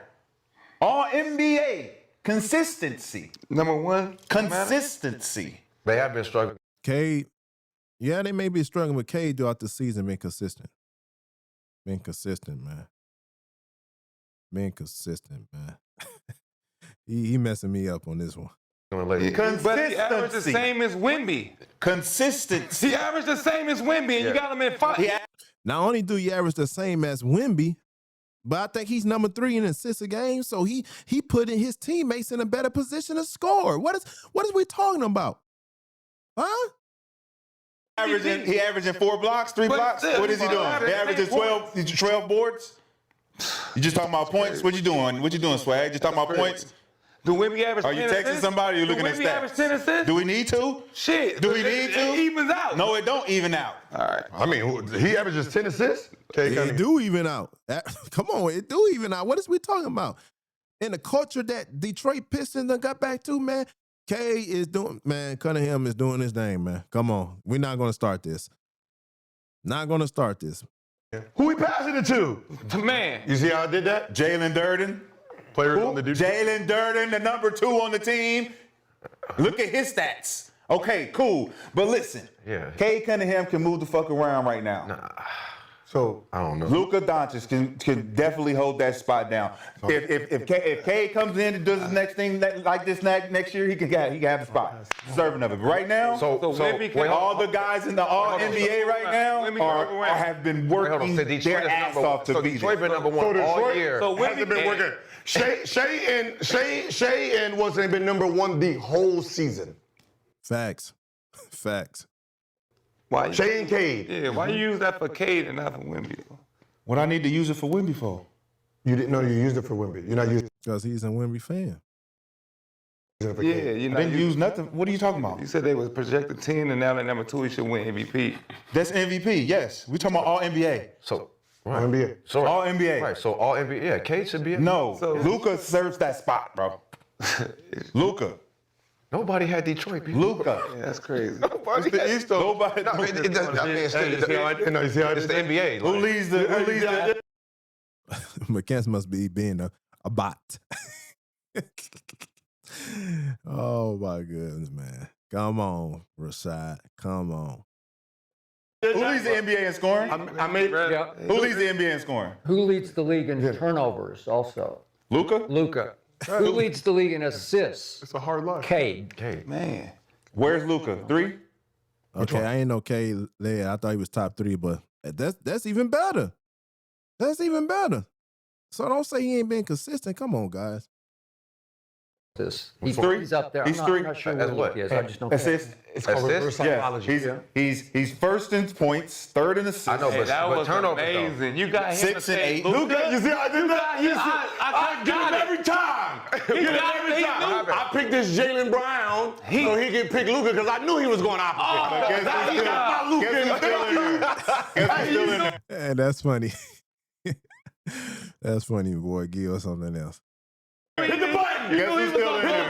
Guess who's still in there? Hit the button. All my No guys. matter what. All my guys are still in there. Oh my He got to fight to get his guy in. I don't got to fight to you get no my guy matter in. what, bro. My guy's a no-brainer. So this this was is a Wemby crazy. Spurs discussion that morphed into a Celtics Jason Jaylen Brown discussion that morphed to Luka. Trae Young mixed in between. To all You know NBA. what? I got That's to why I move the love the lever. show. You know, whenever I move the lever, motherfuckers jump on that. See what I did there?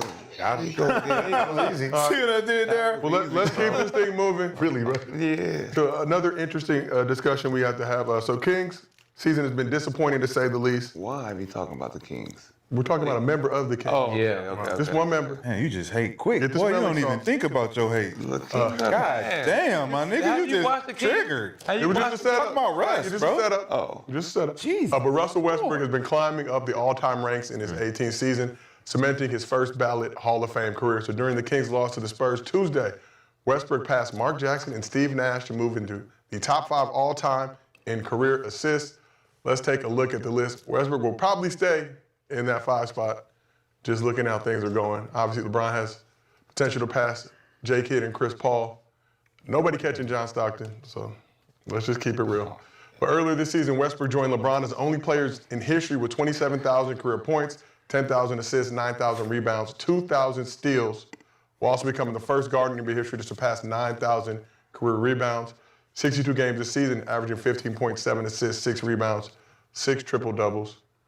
Listen, I know a lot of people call him Westbrook, but Westbrook is a monster, man. What he did at that position of a point guard, and I'm not saying he top 5 point guards. Don't misunderstand me, but I'm saying as a point guard and what he was able to do, man, he was a monster for sure. 209 in his career, also the most in NBA history. Westbrook, a Los Angeles native. Again, when you look at Russell Westbrook, what do you think his legacy is in the league? His legacy, complicated, at best. It's an unfair assessment of Westbrook's career because he was such a different type of player. His engine was out of this world when it came to how he approached the game, right? He approached the game with the Jordan, Kobe-like mindset, but he did not. I would say that's far-fetched. I say that's far-fetched. Come on, guys. That's far-fetched. Too far-fetched. Kobe and MJ, no. He may have a part of their mindset. Understand me? He may have a part of their mindset, but you can't truly have their mindset unless your skills line up with that. Is this making sense to you? Huh? Because if you go out there trying to play like them and your skill don't line up with it, or your work at this, so you can't really say he had the mindset, because I don't think Westbrook put in that effort off the court as it relates to the mindset that Jordan and Kobe had. Did he have a part of that mindset? Yes. He was relentless. Yes. I would say he had more of a mindset like AI. That's what I would say. AI was relentless. In the same way that Westbrook played is the same way AI played. Relentless. I mean relentless, but come on, Kobe and MJ mindset? No. Hell no. Not have the offensive skill to match it. But the I want to get better. I want to win every game. I want to do everything. The mentality was there. And the way he played the game itself was how you would want every single player to play.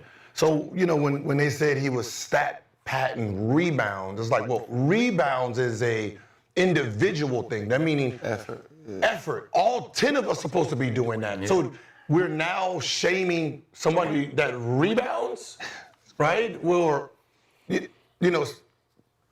patting your assists is a thing. Patting your wins for a coach is a thing. Patting scoring, patting blocks. There's a lot of things that you pat, but never heard patting rebounds unless you're just tapping it to yourself doing that.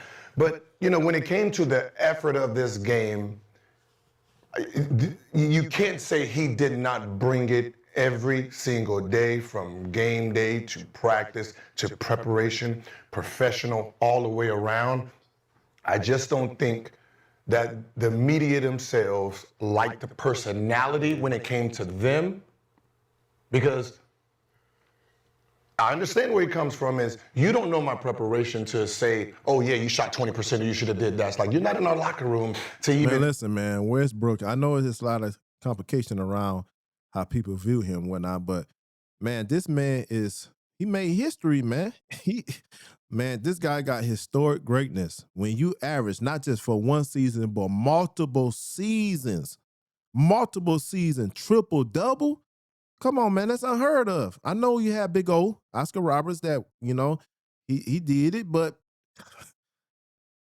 he did something that nobody in history did, man. Multiple seasons as a triple-double king. And I think in 2017, he also won the MVP. So this guy, man, he deserved his props. Russell Westbrook deserved his props, man, for sure. And assess me like that, right? And I get that part of it, but he's going to be judged unfairly. Like, he's a great. His stats speak for themselves. He did something that just, you can't be duplicated besides someone who's trying to do it. Someone's trying to get 4 straight MVP, 4 straight triple-double. I think, before they go on, I think as it comes to me, Russell Westbrook's biggest problem was his motor. Well, somebody go say, "What? They would make him." I get it. But having that motor, having that relentless type of spirit, type of mindset, okay, it was one of the contributing factors in his, should I say, one of the contributing factors in how he played, because he always played in one speed. And a lot of people don't take it into consideration, and I know they probably going to talk about it. Maybe they're not, but a lot of people don't take it into consideration because he played with that type of motor. It played a big part in his turnovers. When you play in one speed all the time, you're going to have a lot of turnovers. And Westbrook get hit with being somebody at the point guard position who have a high turnover rate because he play in that one mode. He play in that one speed too much. When you don't know how to slow the game down, you always just go. You're relentless. You got that warrior mindset. I just need to go. And you don't know how to read, the flow of the game when you should be doing something different, when the game should be moving along this way, you're going to have high turnovers. And playing in that relentless mode from the start of the game to the end of the game, it caused him to make a lot of bad decisions. And sometimes down the stretch, I know y'all, don't get me wrong, I'm not taking nothing from him, but I'm just giving you reality. Down the stretch, Westbrook made a lot of bad decisions because he always played in one mode. Go. He was relentless, and that played a big factor in his turnovers, and it played a big factor in his decision-making. I know a lot of y'all ain't gonna agree with it, but that's just the reality. Right? That speaks for itself. What type of engine he was, right? Was he a pure scorer where some of the selfishness looked in the last 2-3 minutes? Yeah, he didn't have that part of it. He didn't know how to turn his motor down, right? How he played at the beginning of the game is how he played the last 2 minutes. The last 2 minutes is for certain skills. And he didn't understand that part of the game. He's trying to see. That's why I told you. Playing in that one mode all the time, man. It creates chaos. You can't play 100 miles per hour all the time. You can't get on the highway and go just 100 miles per hour in a passing lane and think you're just gonna do 100 miles per hour the whole time. No, you're gonna create chaos. You're gonna crash. Sometimes you gotta slow down. Somebody may get in front of you, you gotta slow down. Then then you can speed up. See, Westbrook. Oh, y'all got me calling him Westbrook. But Westbrook didn't understand this. And this is why he had a lot of turnovers. And this is why down the stretch, his playmaking decisions was horrible because driving in the lane 100 miles per hour the whole time was causing big crash outs, especially with OKC, okay? And I think that's the reason why Kevin Durant, and I don't know, man. I ain't going to bring Kevin Durant into it. Let Kevin Durant be great. I'm not going to bring him into it. But anyway, I believe that's the reason why Russell Westbrook struggled a lot of time down the stretch. drive his Ferrari in traffic.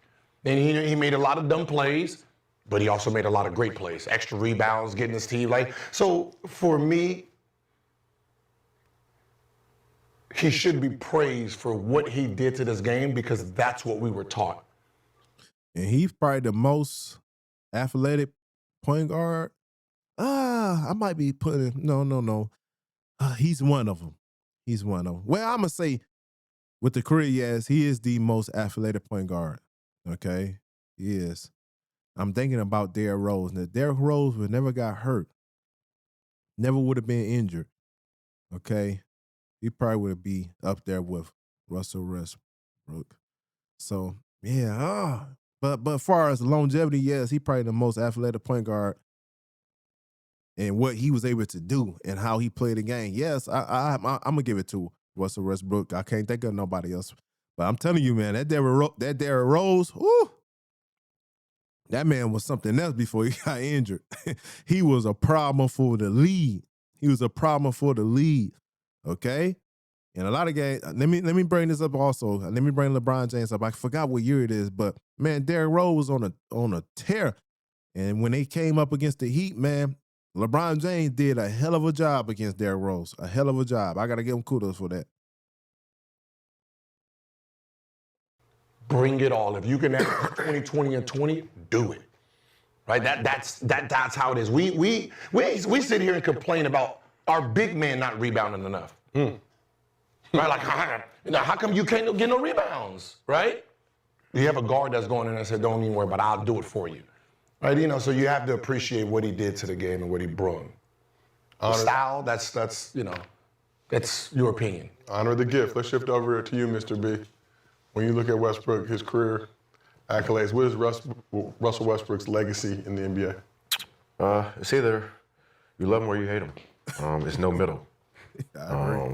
With Russ. I just think, his preparation, being top 5 in assists, being the #1 point guard scorer ever, first player to have triple double since Oscar Robertson, a guy who, like you said, started the game 100, ended the game 100, a guy that I know growing up out of LA was at the sand dunes every morning with his dad, grinding till, he grew to be 6'3", and then everybody was scared to work out with him in the workouts. They were ducking workouts against him.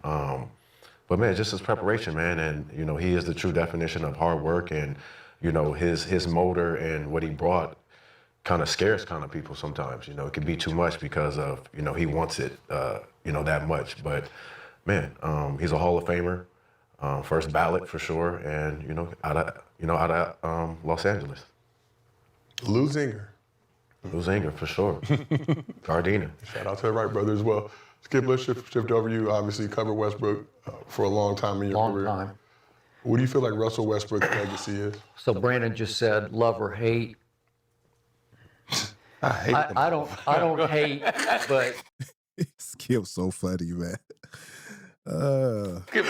Even when it comes to Skip, and his analysis, the same thing can be said about him. You either love or hate it. I hate this bitch. Yeah, I'm closer to that. Yeah, I'm closer to that. Damn. Look, I tried to be a fan and I couldn't be. I've had my battles with him, and I do respect the fact that, to your point, I never thought I'd see anybody triple-double after Oscar. And he did it 4 out of 5 years. It's impossibly great, and it's first ballot slam dunk Hall of Fame. I got you. Now, you just said 5th all-time in assists. He's already 2nd all-time in turnovers, which cancels all the assists out. Second, and he's 2nd, believe it or not, to LeBron James, all-time in turnover. Damn. That's my goodness, man. High turnovers for both of them. And LeBron James got way, way, way more control of his game than Westbrook. And I know a lot of guys gonna say, but LeBron James have played 23 years. I get it. I get it. I sure get it. But man, damn. That's horrible. That's that go to show you there's a lot of bad decision making. LeBron is all time? LeBron is all time, but wait a 23 second. years. LeBron has played 309 more games than Russell Westbrook has played. And Russ is pushing him in turnovers already because Russ has led the league in turnovers 5 times, and he's come second 3 times in turnovers. It's mind-boggling to me because he has the worst hands I've ever seen on a point guard in all my years of covering the NBA, and I started out here with the Lakers in 1977. That's how far back I go, pre-Magic, when Kareem first came to the Lakers. Never seen a worse pair of hands on a point guard, to the point that when he did play the 1 full year with the Lakers out here, you remember, LeBron had campaigned, go get him. And then LeBron quickly started campaigning to get him the hell out of here because he is. Somebody, I was listening to somebody, it said that a book was wrote about this time when Westbrook went to the Lakers, and it was a lot of, in the book they were saying that Westbrook was exposing how fake LeBron James is. How true it is, I don't know, but all of this is alleged. An abysmal 3-point shooter on top of all the turnovers. So in that 1 year out here, a career 31% 3-point shooter shot 29.8% from 3. And do you remember all those nights at Staples?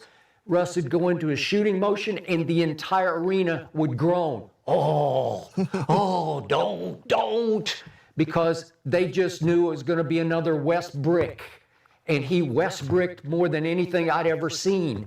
And it's hard to overcome all the turnovers and horrendous 3-point shooting from a point guard. So it got so bad that year when he was here that we would go in on Undisputed every morning and we would do a rip of his turnovers and put it to clown music because it was just so it was comical. What are you doing? And to your point about how hard he played, I've never seen anybody play this hard, but I sometimes question, are you playing hard for you or for the W? Is it for you? Is it for your stats or for the win? Because his overall playoff record, and it's not all his fault, but he's 64-71 in the postseason. And I know for a fact, because I was very close to somebody, very close to Kevin Durant, this was the reason Kevin left Oklahoma City. He said, and I quote, "I will never win a championship with Russell Westbrook as my primary decision maker." See, I wasn't going to even bring Kevin Durant up, but Skip is bringing Kevin Durant up. He's bringing him up. So they're going to show you, right? Period, end of story. So I had no problem with him joining forces with Golden State because he was going into his 10th year and he just wanted a chip. And he got a couple and he got 2 finals MVPs and he was really good and it really impressed me. And he just said, I can't do it. He loved Russ as his little brother, but when Russ is dribbling the ball up the floor every time, my turn or your turn? I think it's my turn. And he just goes and you said he just goes hell-bent to the basket. Crazy. And it just. Yeah, understandable. You know, I can see why Kevin Durant was irritated with this, especially down the stretch. But this I would say, since we bringing Kevin Durant into it, Kevin Durant had to develop. I don't think he was that alpha type of guy because if it's your team, is you that guy, you're gonna be like, Westbrook, look here, you know what time it is. Come on, man. Come on, you think Westbrook would have been like that with Kobe? Hell no. Kobe, listen, you know what time it is. Time for us to win. You better come on with it. Give me the ball. The ball go to me down the stretch. But Westbrook, I believe he understood that Kevin Durant was not combative or confrontational. So that's why he was able to play the way he was playing, because he knew Kevin Durant wasn't going to come at him like that. And since Kevin Durant didn't want that type of smoke, being a little weak mentally, that's why he got out of there. So I ain't going to say that's all on Westbrook. Kevin Durant got to accept some responsibility too. Big time. You know, it's just hard. There's no efficiency to it, but it resulted in 4 out of 5 years triple doubles. You know, it was impossible. So to your point, it's the most complicated legacy in the history of the NBA. That's what it is. Wow. The most It is. complicated. Yeah. No, I mean, it is. It just did. It's No, let's shift over. So, what's your response? Russell Westbrook, the most complicated legacy. For me, I think his worst mistake for sure was coming to LA. I think people that come to LA with LeBron, that's the number 2, leaves and their career's pretty much over with after. Like, Oh my swag, you better watch it. I know you just didn't. Let me see. I gotta rewind that. I know you didn't just say that. No. I think his worst mistake for sure was coming to LA. I think people that come to LA with LeBron, that's the number 2, leaves and their career's pretty much over with after. Like, you just seen that. So it sounds like swag is starting to meet what a lot of people in the media have been saying. LeBron James mess up people's careers. I'm not saying that. This is what Swaggy P is alleging. Let's rewind this back. Okay, I know this is gonna be a problem. I know this is gonna be a problem. Swaggy should have kept his mouth closed.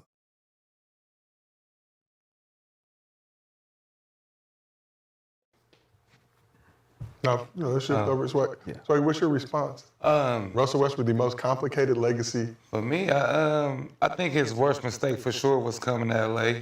I think people that come to LA with LeBron, that's the number 2, leaves and their career's pretty much over with after. Like, you just seen it happen with the guy that went to Dallas. But Westbrook is a top 5. I think he's top 3. why when you just come to Lakers or Lakers with LeBron? Just Lakers. I'm not. It's my time. Okay. See, he didn't want to Gil caught that. He didn't want to re-say, He's no, Swaggy don't want to repeat that because somebody caught that. But it sounds like he agreed with everybody else, what everybody else been saying in the media. That when you get with LeBron James, some way, somehow, and you a great player, it has some type of effect on your game. It has some type of effect on your game. Think about that, y'all. Think about that. Where my butt in at? Sit up and think about it. Even though Chris Bosh won the championship, it seemed like he wasn't the same after the LeBron James. Seemed like when Kevin Love got with LeBron James down in Cleveland, it seemed like he wasn't the same. It seemed like when AD got with LeBron James and he left, it seemed like he's not the same. So Swaggy P is a legend that when you come to the LeBron James program as the second man, it seems like you're never going to be the same. And we can almost say the same thing about D-Wade. Before LeBron James got that, D-Wade was the man. But when he showed deference to the LeBron James program, and when LeBron James, it seemed like D-Wade was just a shell of who he was. It seemed like he wasn't the same after the LeBron James program. So that's, man, is Swaggy cooking right here? Is he agreeing with what a lot of people push in the media as it relates to narrative? Do LeBron James, or let's put it like this, is he a sucker bus? That he suck all the energy and all of the, whatever the case may be, out of people to feed himself, to feed his ego, to feed his pride? Something going on here. Huh? And this is not hating. I'm just talking about what Swaggy P just said. He said anybody that come to the Lakers as the second person when LeBron James, he didn't say Lakers, he said when LeBron James is there, they are never the same. So, oh man, y'all, Gil called it. Gil, like, what the hell are you talking about? Don't be talking like that on here. You know I'm for Clutch Sports. I think LeBron, damn, see, you made me say LeBron. I think Westbrook is higher in his position than KD is at his position in all times. Like KD. So what? Yeah, I think Higher Westbrook point guard would than be, KD is a small forward? Yeah, I think it goes Magic, Steph, Russ, or you could go Steph, Magic, Russ. I don't agree with it. I mean, Westbrook, what he did, I want y'all to hear me out. What Westbrook did is outstanding. Outstanding in his position as a point guard. But I can't, and I can't put him as top 3. Top 3 point guards of all time. I can't do me. I can't do it. I can't. So what is he talking about? But I think he's right there for sure. Jordan, Bird, it's just- KD. I mean, you got LeBron, Bird, KD, LeBron, KD, Bird. Like, Come on, you open your mouth, Swaggy. You got to explain yourself because I know y'all gonna say, "Well, you looking at stats." I'm talking about looking at what a point guard did. It's kind of hard for me to put Russell Westbrook over Jason Kidd. For me, it's hard. I'm talking about for me. It's hard for me to put Russell Westbrook, and I know you said MJ, but I'm gonna bring it back up. Put him over MJ, Magic Johnson. For me, it's hard for me to put Russell Westbrook over Stephen Curry. I'm talking about for me, okay? And you can bring other people, which other people probably would say, what about Isaiah Thomas? That's another one. Walt Frazier, that's another one. Some people will even throw in, Kyrie Irving, or they may even throw in Steve Nash. So, and a lot of people don't give respect to this guy, as he come to my mind, Chris Paul. So, what he did in his position as a point guard is amazing, but to say that he's top 3 in his position as a point guard, I don't agree with that at all. No, he's a hell of a player. He is one of the best players you're going to see on the hoop court and what he did. But in that position, it's just hard for me to rank him. And especially not having no ship, not having no championship, all that stuff comes into play, man. He do got an MVP, but, that's just me. Can I go? you can go. I'm just, do you know who the small forwards are? You know Yes. KD's 2 or 3. No. Oh. Huh? No. Continue, though. Okay, Don't let continue. them distract you. Yeah. Don't let them I distract want to know you. what number KD is. Where the fuck is King? When you go 4 years in a row, triple doubles, I think the hate comes with that. You say stat pattern, but other guys is in MVP races and they did the same. The stats, yes, we going to give them stats, but when you're looking outside the triple-double stats, you can say there's other point guards that you will put in place that will get you over the hump. Okay? And, it's hard for me to put them top 3. I can't do it, y'all. I can't do it. I know y'all going to get mad at me. You hate it. No, it's hard to put him over Magic Johnson, hard to put him over Stephen Curry. It's hard to put him over, Jason Kidd. I mean, you got some good point. Chris Paul, for me, this just for me. It's hard to put him over. And I know y'all about to say this because you a native, but at least Chauncey Billups did what he needed to do with that Detroit Pistons team. A lot of people sleep on Chauncey Billups. Same thing last year, like a Joker or somebody. But them guys not considered stat pattern. But this guy could do it every day. 4 years in a row. Now, I do agree with that. Swaggy do got a good point. When Westbrook do it, it's stat pattern. But somebody like the Joker, that's why I say a lot of time politics come into play. Okay? And because Westbrook is not fine-tuned the way that they want him to be fine-tuned, that plays a part in, people want to say he's pass. You know what I'm trying to say. But he got a good point. If he doing it, then you got to say the same thing about the Joker. Oh, that's unbelievable.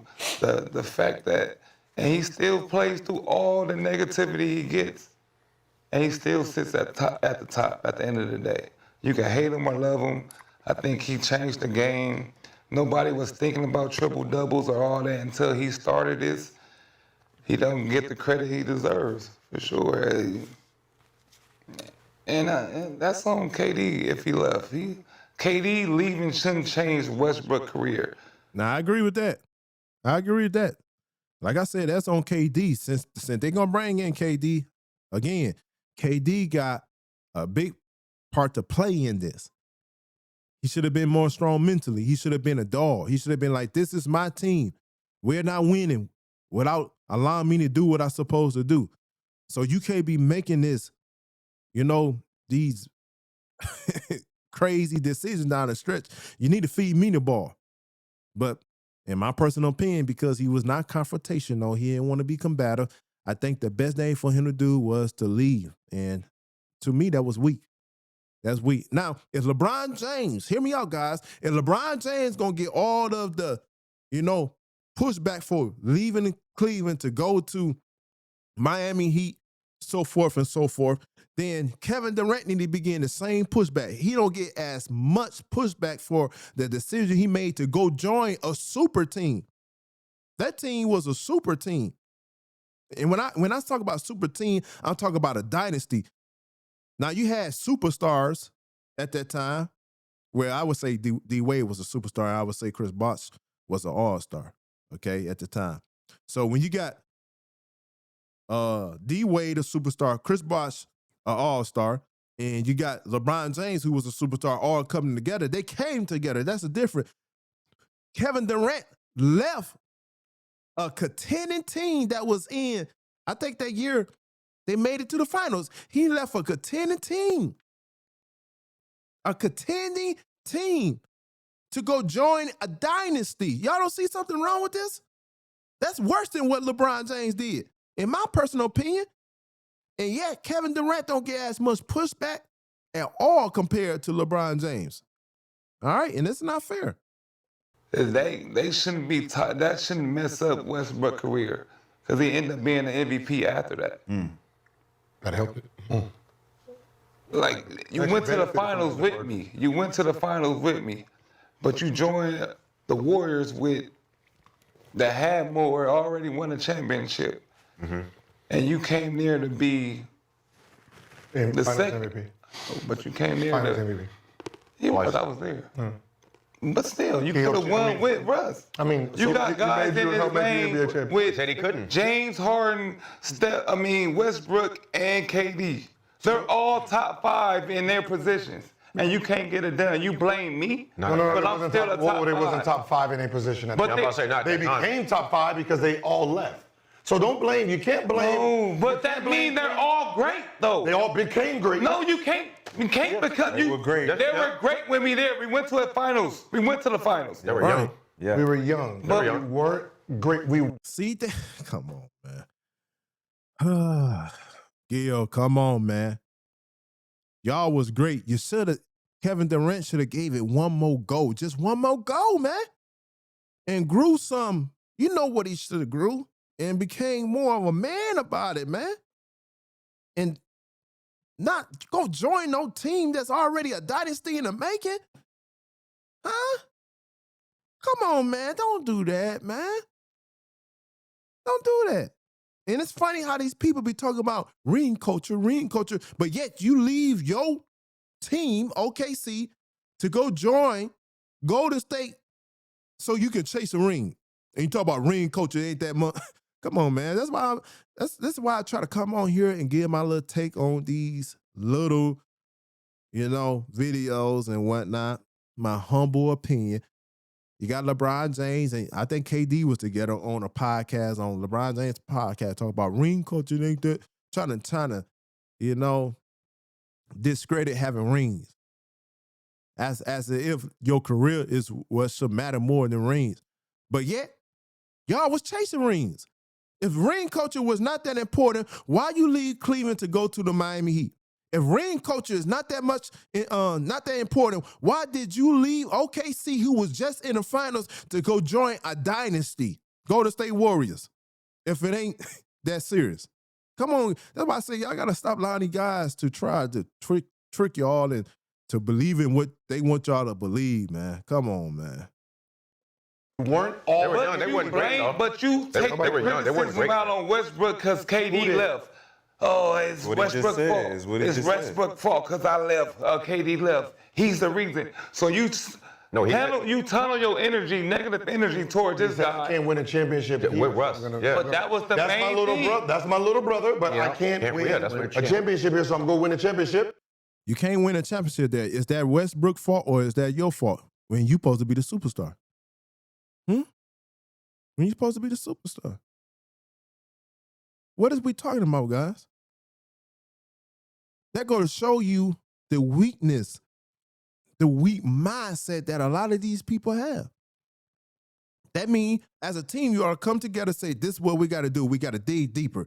We got to dig deeper. You think Isaiah Thomas would say, I can't win a championship here, so let me go join the Celtics? Huh? You think the Bulls were saying that? Let me tell you, I can't win a championship here. Let me go join the Celtics. Matter of fact, let me go join the LA Lakers. No, dig deeper. Give it one more shot.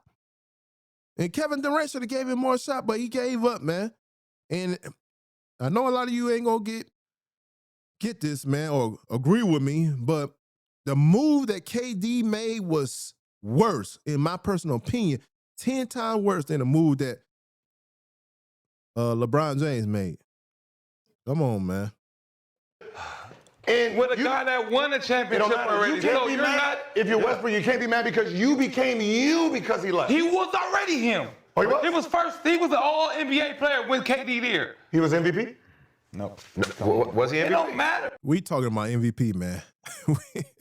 We talking about what should have been done. That's what Swaggy tried to say. You can't put this on Westbrook that Kevin Durant left. And Skip slick, man. Skip started all this. I don't know if y'all paying attention. Go back and watch it. Skip started all of this. Skip brought up Kevin Durant, the little rumor that he heard, he brought all of this up. And Swaggy, I'm standing with Swaggy on it. You can't blame Westbrook for Kevin Durant leaving. You should have been more of a dog, man. You should have been like, no, let's go, man. This is my team, man. So I agree with him on this. I know what Was he Mr. Triple? Was he MVP? No, I know what Rashad McCann's funny. I know what you're talking about. I know what you're talking about. He would have never been MVP. He would have never been MVP if KD's still there. Yeah, I wouldn't have been a triple-double guy if KD was still there. Like, It don't matter. He would still be great. We don't give a F about being MVP. The point we're trying to make is if Kevin Durant would have stayed there, there's a great possibility that they could have worked out the little kinks, as the scripture says in Songs of Solomon chapter 2, verse around the 15th verse, take out the little foxes. It's the little things that destroys a group. It's the little things, if you don't put them in check, that can hurt a relationship. It's the little things that can hurt an organization if you're going to put it in checks. Go check me out. I believe it's Sons of Solomon chapter 2, around the 15th verse, where they say, take the little foxes spoil the vine. So if they'd have worked out the little kinks within the organization, would have worked out the little kinks on the floor, it's a possibility that Russell Westbrook would have a championship from being down there with Kevin Durant in OKC. And it's a possibility.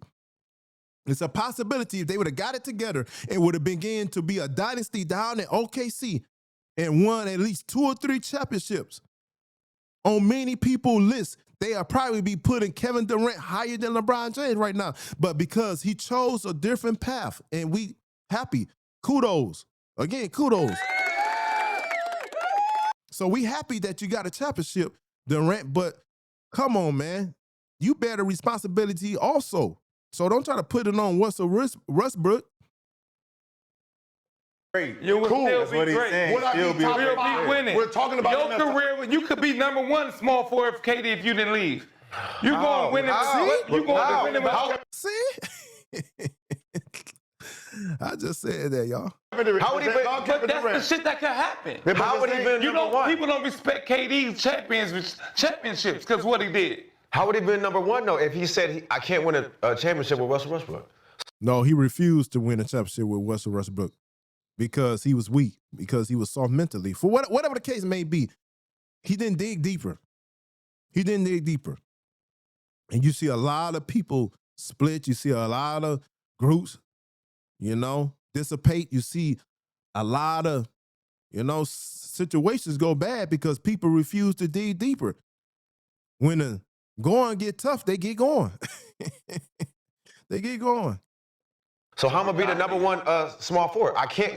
Out there, you was up 3-1. But I can't win a You can't championship put with that him. on Westbrook being up 3-1. Was it on Westbrook when they was up 3-1? Now it's on Westbrook when they come back. No, he just. Facts. Which one it is? Swaggy P got a good argument right here.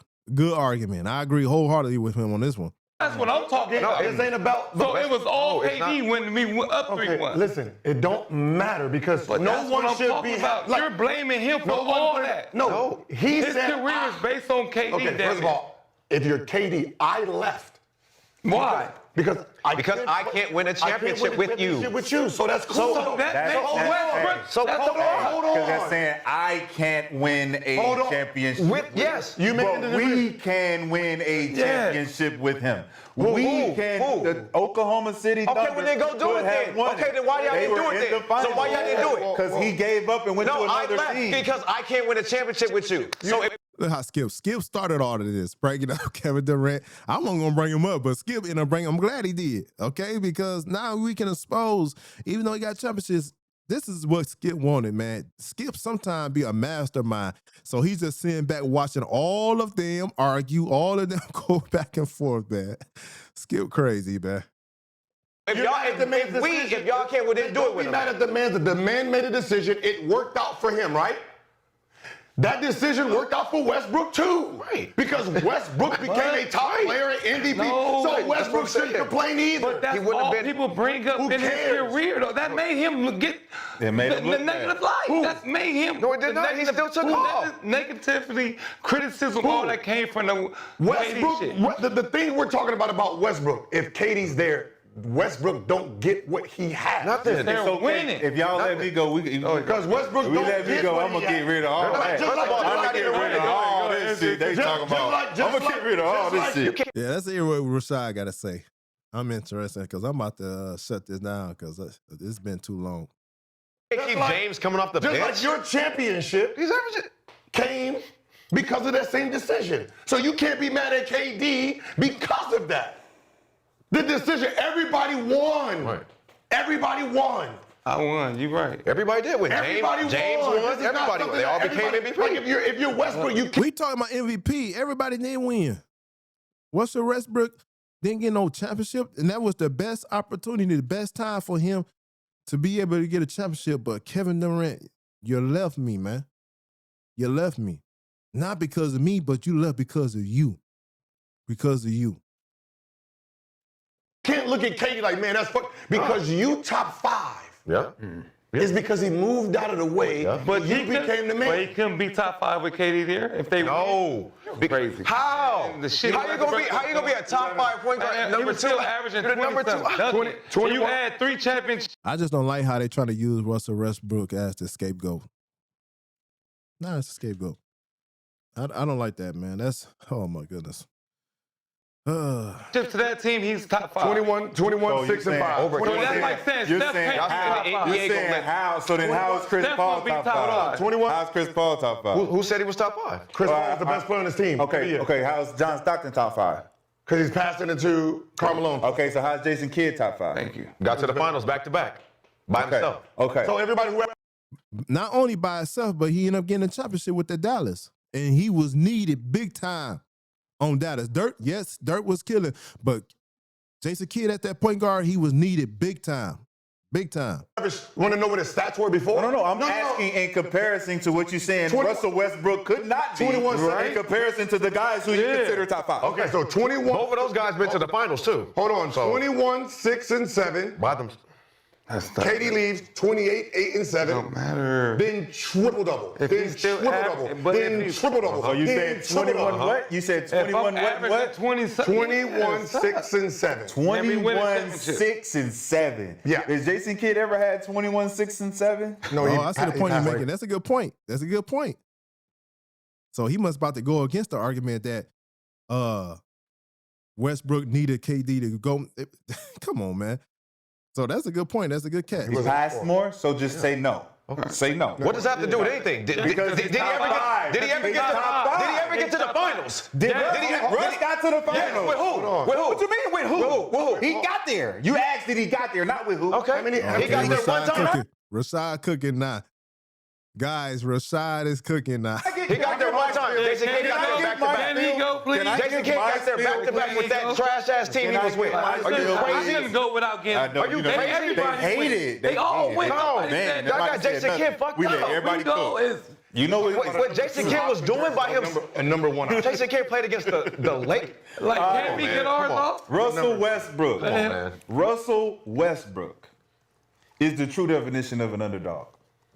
Yes. From start to finish. For sure. Yes. And when you're coming from an underdog position, you're going to be underappreciated. Woo woo. And you look at all the other point guards in front of him, and you already Well, that's- discredit the fact that the point guard position is made from probably 3 distinct things when it comes down to decision making, leading the team, and being able to contribute Hey, man. and distribute. Hey, man. Steph Curry's All right, underdog. so when you talk about Russell Westbrook's abilities as a true point guard, he does everything all the other point guards do. Passes, he makes the great plays. He can make the right play when given the opportunity. But what he has that the other guards don't have is raw athleticism. He has the competitive fire to look at his defender and say, you're not in my way. I'm going to go past you, through you. I'm going to obliterate you. The reason why when Russell Westbrook was with KD and all the other point guards in the NBA could not stand him is because he took it personal every single game. Kobe loved that. So it's not about the media discrediting Russell Kobe loved Westbrook. It's about his peers. Kobe loved him. And his peers came in and said, hey, man, I don't give a fuck about. And Swag ain't lying. Kobe did love Westbrook. Praised him a whole lot. And understandably.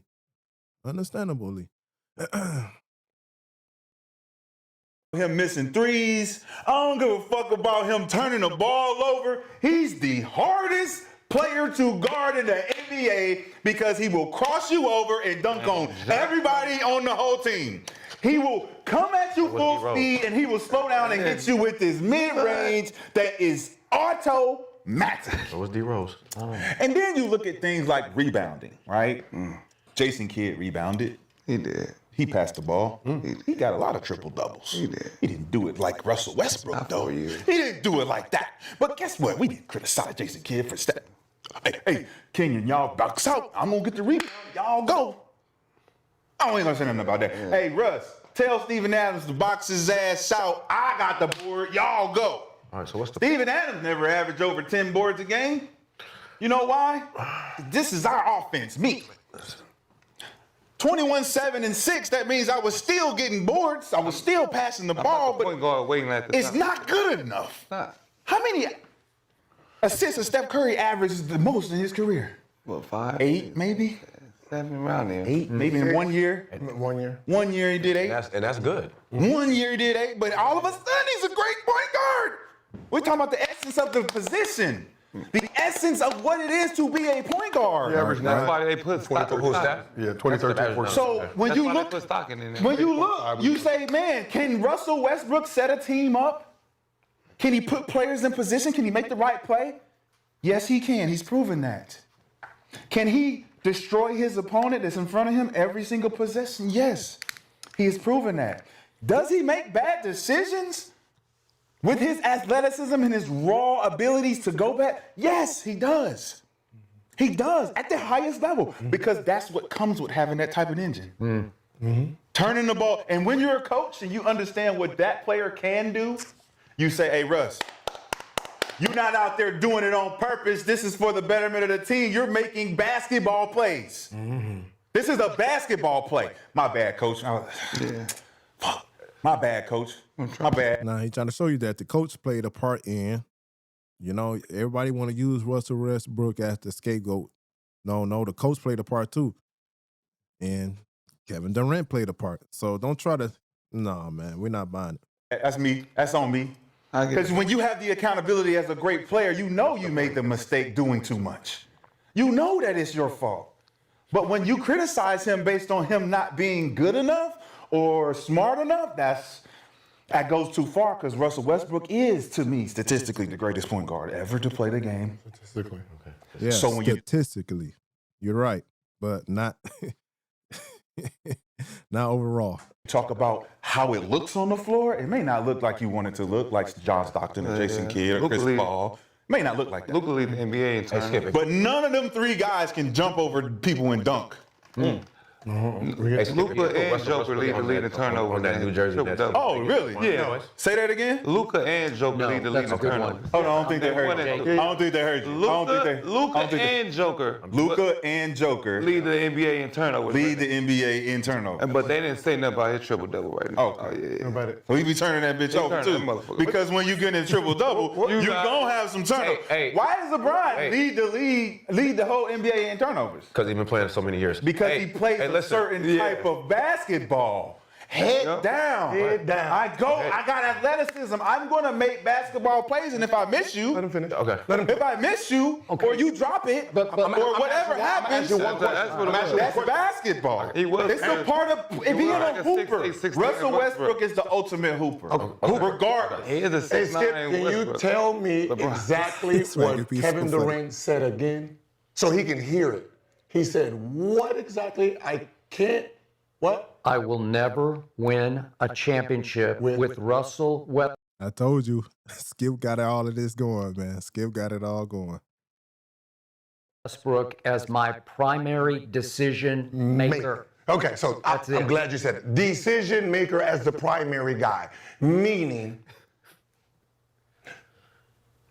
everybody you named, right? Everybody you named.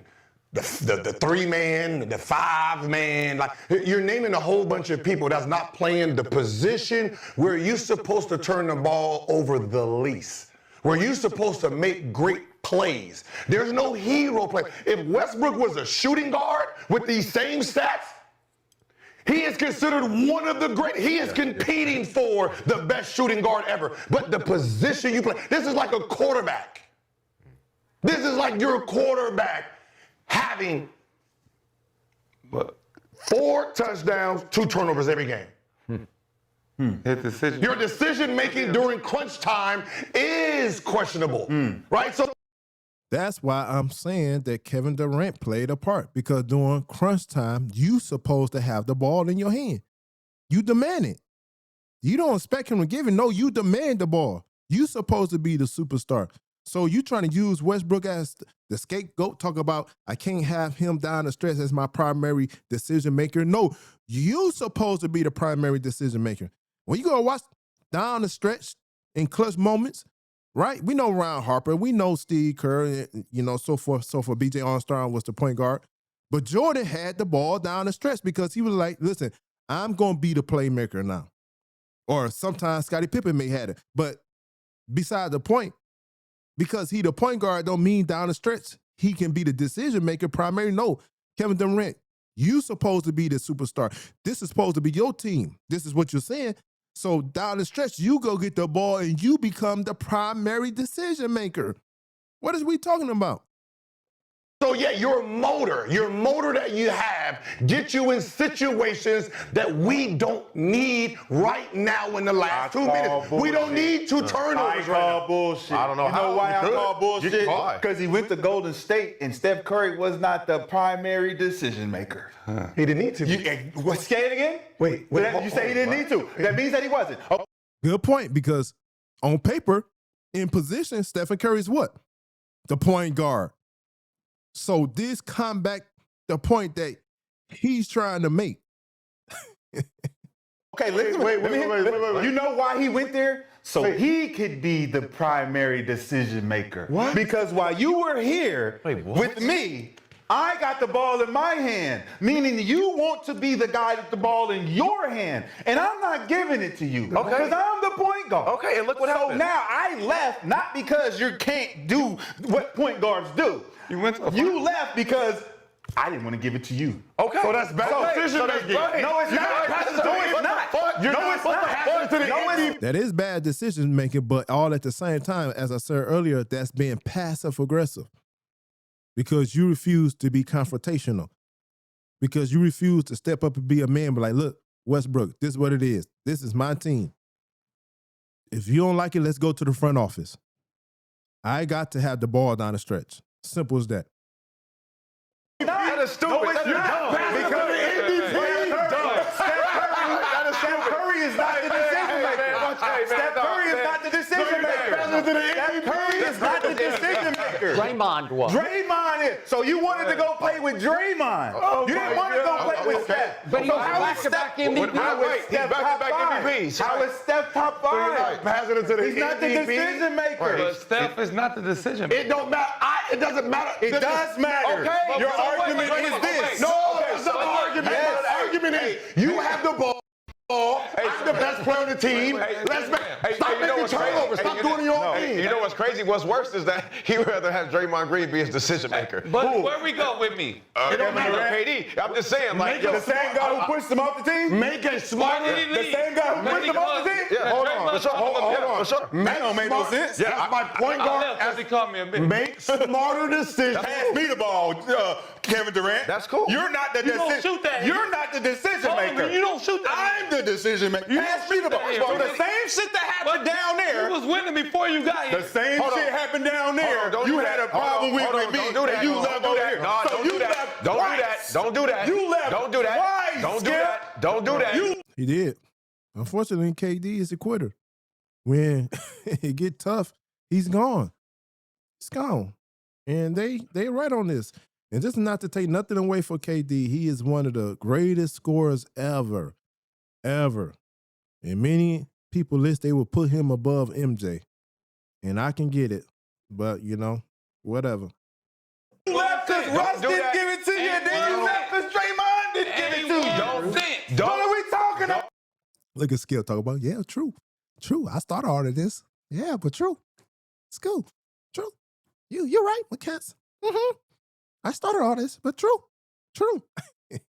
Ain't one. What is y'all talking about? Nothing. My decision making is you average 4 turnovers a game. They're not arguing nothing. He's during losing. the wrong time of the game. He's losing. That is what I'm complaining about.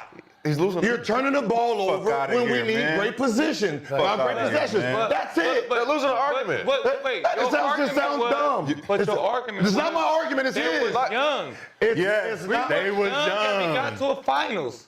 Okay, and they lost in 5. Get out of here. LeBron and D. Okay, and what you think was gonna keep happening? What you mean? What you mean? So you said What do you mean? What do we think? What do you was gonna mean? keep- They're We're not- gonna win eventually. No, they're not. What do you mean? No, they're not. Don't tell me what you would. Okay, go ahead. Go ahead, Skip. Go ahead, Skip. In that finals, it's the baby Thunder, and they're too young, and LeBron's arrived with D Wade. Okay, I got it. But do you remember what happened in Game 2? It's the turning point game because the Thunder won the first game at home. Game 2 at home, halftime, ABC, Magic Johnson said, that is the worst point guard play I've ever seen in a finals game. That's a quote from Magic Johnson that he reiterated after the game, which they lost. And they proceeded to go to Miami and lose 3 in a row. And in the closeout game, Russell Westbrook shot 4 of 20 and was just a nightmare. That's what you saw early, and that pattern continued, which is why he doesn't have a championship and why a slam dunk first ballot Hall of Famer has now been on 6 teams in the last 7 years. I've never seen that before. KD. Okay? KD has he been It's easy for Westbrook to really go hunt a team and he can say, I go win with them. I could. But he didn't. But he didn't. But he didn't. You're gonna criticize him for not being a champion now because he didn't go chase the championship. Nobody's criticism. You're mad at him. I want to ask the question. You're mad He at didn't ask for that someone's trade. They traded him. You're mad at someone's Right, just because you want to stick around. So it's because you wanna stick around when they was up 3-1? It's all Westbrook's fault. So we gotta praise people for sticking around.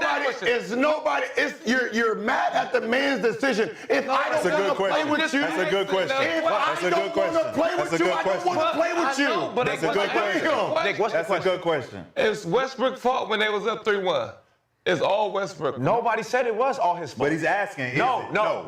it's not. No, it's not. So it's But his y'all fault when- saying, No, it's not y'all. when KD said They that's missing a point. They are saying for Kevin Durant to use Russell Westbrook as the scapegoat so he can go to Golden State Warriors is baloney. That's what they're saying. It's baloney. And it is. It is. why you KD said, I can't win a championship if you're making the decisions. But when You know what that means? When we're up 3-1. You know what that means? When we're up 3-1, about to win. But do you know what that means? Do you know what that means? If you are the driver of the car, I can never get to my destination if you're the driver. Yes. We were right there at the destination. And we didn't get there. We're driving, you're drinking, you're on the phone, you're doing It's Westbrook's fault. That's what I'm trying to say. So being a great player like KD, you can't pull one of them games out. Right. 3-1. 3-1. Right. No, You can't turn. You can't? You can't pull. So every game. Hey, niggas pretty smart. You corner because they were kind of silent right there. At the end of the day, man, what they are exposing by Kevin Durant is by himself. As being a leader, as being a guy, he can't win no championship. Okay? And the championships that he won, he already went to a team that was championship bound. Already won a championship. And it just made it easier for him to win championship. And I know he may got the MVP. I know he may got the finals MVP, whatever the case may be, but he only got it because they worked as a team. They was willing to say, well, we're going to let KD cook, but we already got Stephen Curry. We already got Klay Thompson. We already done won the championship. So since he going to make it that much easier, come on, let us do what. But when Draymond Green got tired of the weak mentality and the drama, that's when he was out of there. That's when KD quit again and got out of there, man. Come on, guys. Let's be real. Did you by himself, KD, no, he can't win no championship by himself. So he had to go join the dynasty. That's the moral of the story. just say? Hold on. Did you 3-1? Why can't KD get us one? Okay, no. it's KD's Hold on, because you said something when you was pretending to be Westbrook. I don't need to give you the ball. It's my ball. You said that, right? I'm the point guard. Yeah. I'm the point guard. I don't need to give you the ball. I'm the point. Yes. I'm the point guard. Okay. Because I'm the point guard. Yes. So how can I get one of those 3-1? How did we get to 3-1? How did we get to 3-1? How did we get to 3-1? KD was MVP. I was still the point guard too. I was still the point guard. So what are you doing? Okay, so what are you doing as a point guard? Kevin. So what are you doing? Take us over the top. So give me the fucking ball. Kevin, You got the ball. You got the ball. You Take us MVP. over the Obviously you're top. not. Obviously you're not giving me the ball if I have a problem with it. But you got So at the end of the But day, you had a problem with Draymond too. He used, again, Russell Westbrook as the scapegoat. He didn't want to take no responsibility for the series. Go back and watch it. He don't want to take no responsibility for the series. As a leader, he should have said, you know what?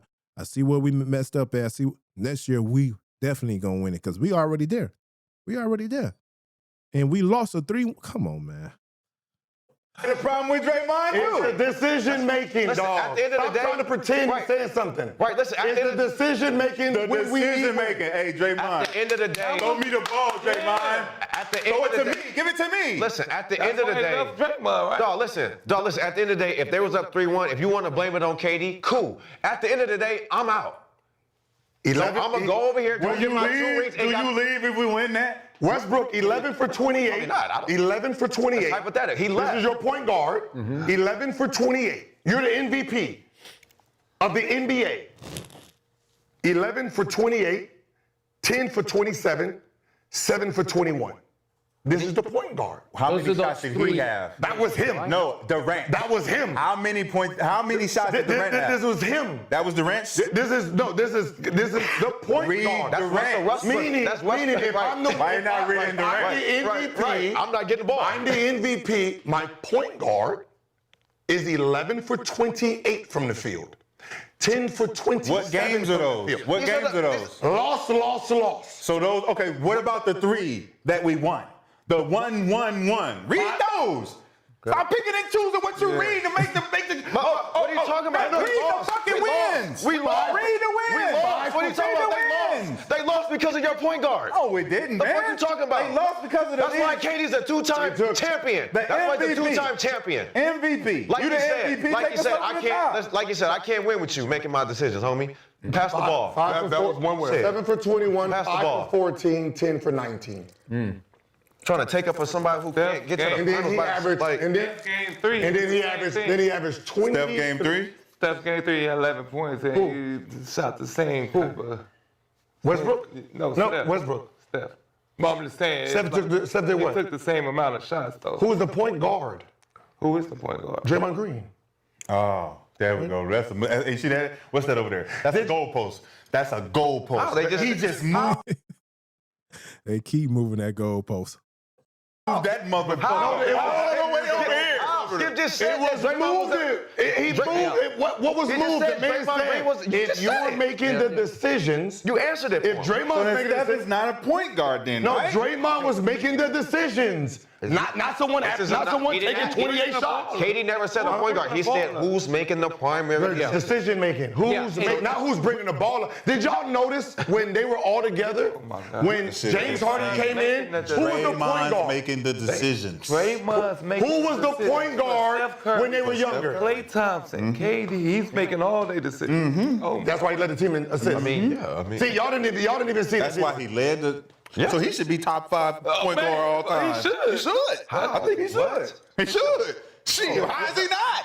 What? How is he not? How is he not? You need someone to principle. He won them 2 straight championships. made the decision. Draymond Green. He made the decision. Hey, go over here, go over there. I'm gonna give you the ball. They actually cooking, man. I agree with them, man. I agree with Swaggy and McCants on this one. Okay, Hey, but wait. Hey, Draymond, pass it to me. Pass it to you for what, motherfucker? Okay. I won this shit. You ain't did shit. You could go somewhere else. Okay, the reason that KD left Golden State was because he realized he was never going to be as big in Dub Nation as Steph Curry. That's what that was about. What about Bingo. So he's always running. No, I was about to say, like, how did you not know that going into okay. it? I don't got nothing to fucking do with why he left OKC. Right. Goddamn. Draymond. It was about It wasn't about ball hogging when we need to pass. It was. It had to be because Draymond had the ball and it didn't pass. They missing it. It's all about KD pointing a finger at somebody else, blaming somebody else for the issue when down deep in his heart is a him issue. It's a him issue. Like if Antoine said he can't win a championship with me because I ain't passing enough, I know what he means. Right. What does he mean? I'm not giving you the ball when you It sounds like y'all mad because Russell didn't get a ring because KD left. It sounds like the same thing. It sounds like KD said, I can't win with you making decisions because you won't pass me the ball when I want it. Okay. What's Now, wrong with he that? did the same thing with Draymond. Hey, Draymond, give me the ball. Man, niggas ain't your team, it's my Criticizing team. somebody's soft mentality and putting out the next Bingo. person. That's what they talking about. The soft mentality of blaming somebody else. Blaming somebody else. And this is a known fact for KD. That's why I say him leaving OKC is worse than LeBron James going down to Miami Heat. Because he joined the enemy. He joined the team. Come on, man. He left because Draymond called him a B word. Cool. Okay. Cool. What that got to do with the argument? He told him we was winning before What does that have to do with What does that have to do with the argument? The argument, why did the argument start? Why did the argument start? The argument started because I didn't throw you the ball. That's why it started. The argument started because you were. Come on, Skip, man. I need you. Because I got to get ready to log off of this. I need you to come on and talk some more. Come on, man. Wait. Let's Skip talk. You fucking kept the ball and you turned it over. We went to the fucking bench and we were like, yo, nigga, throw me the ball. Like, nigga, shut up. This argument. We've been here. No. Okay. So one play out of that whole year they won 2 championships. Stop the whole dynasty. And I'm saying, Stop the whole dynasty. You did it because I won before you and I won. Cool, that has nothing to do with the argument. Stop the whole dynasty. His argument is, I can't win a championship if you're driving this car. Right. If I'm driving the car and you want to assist me, we have a better chance. But if you think you're the But anyway, man, y'all go check out the rest of it. To the next video. Peace.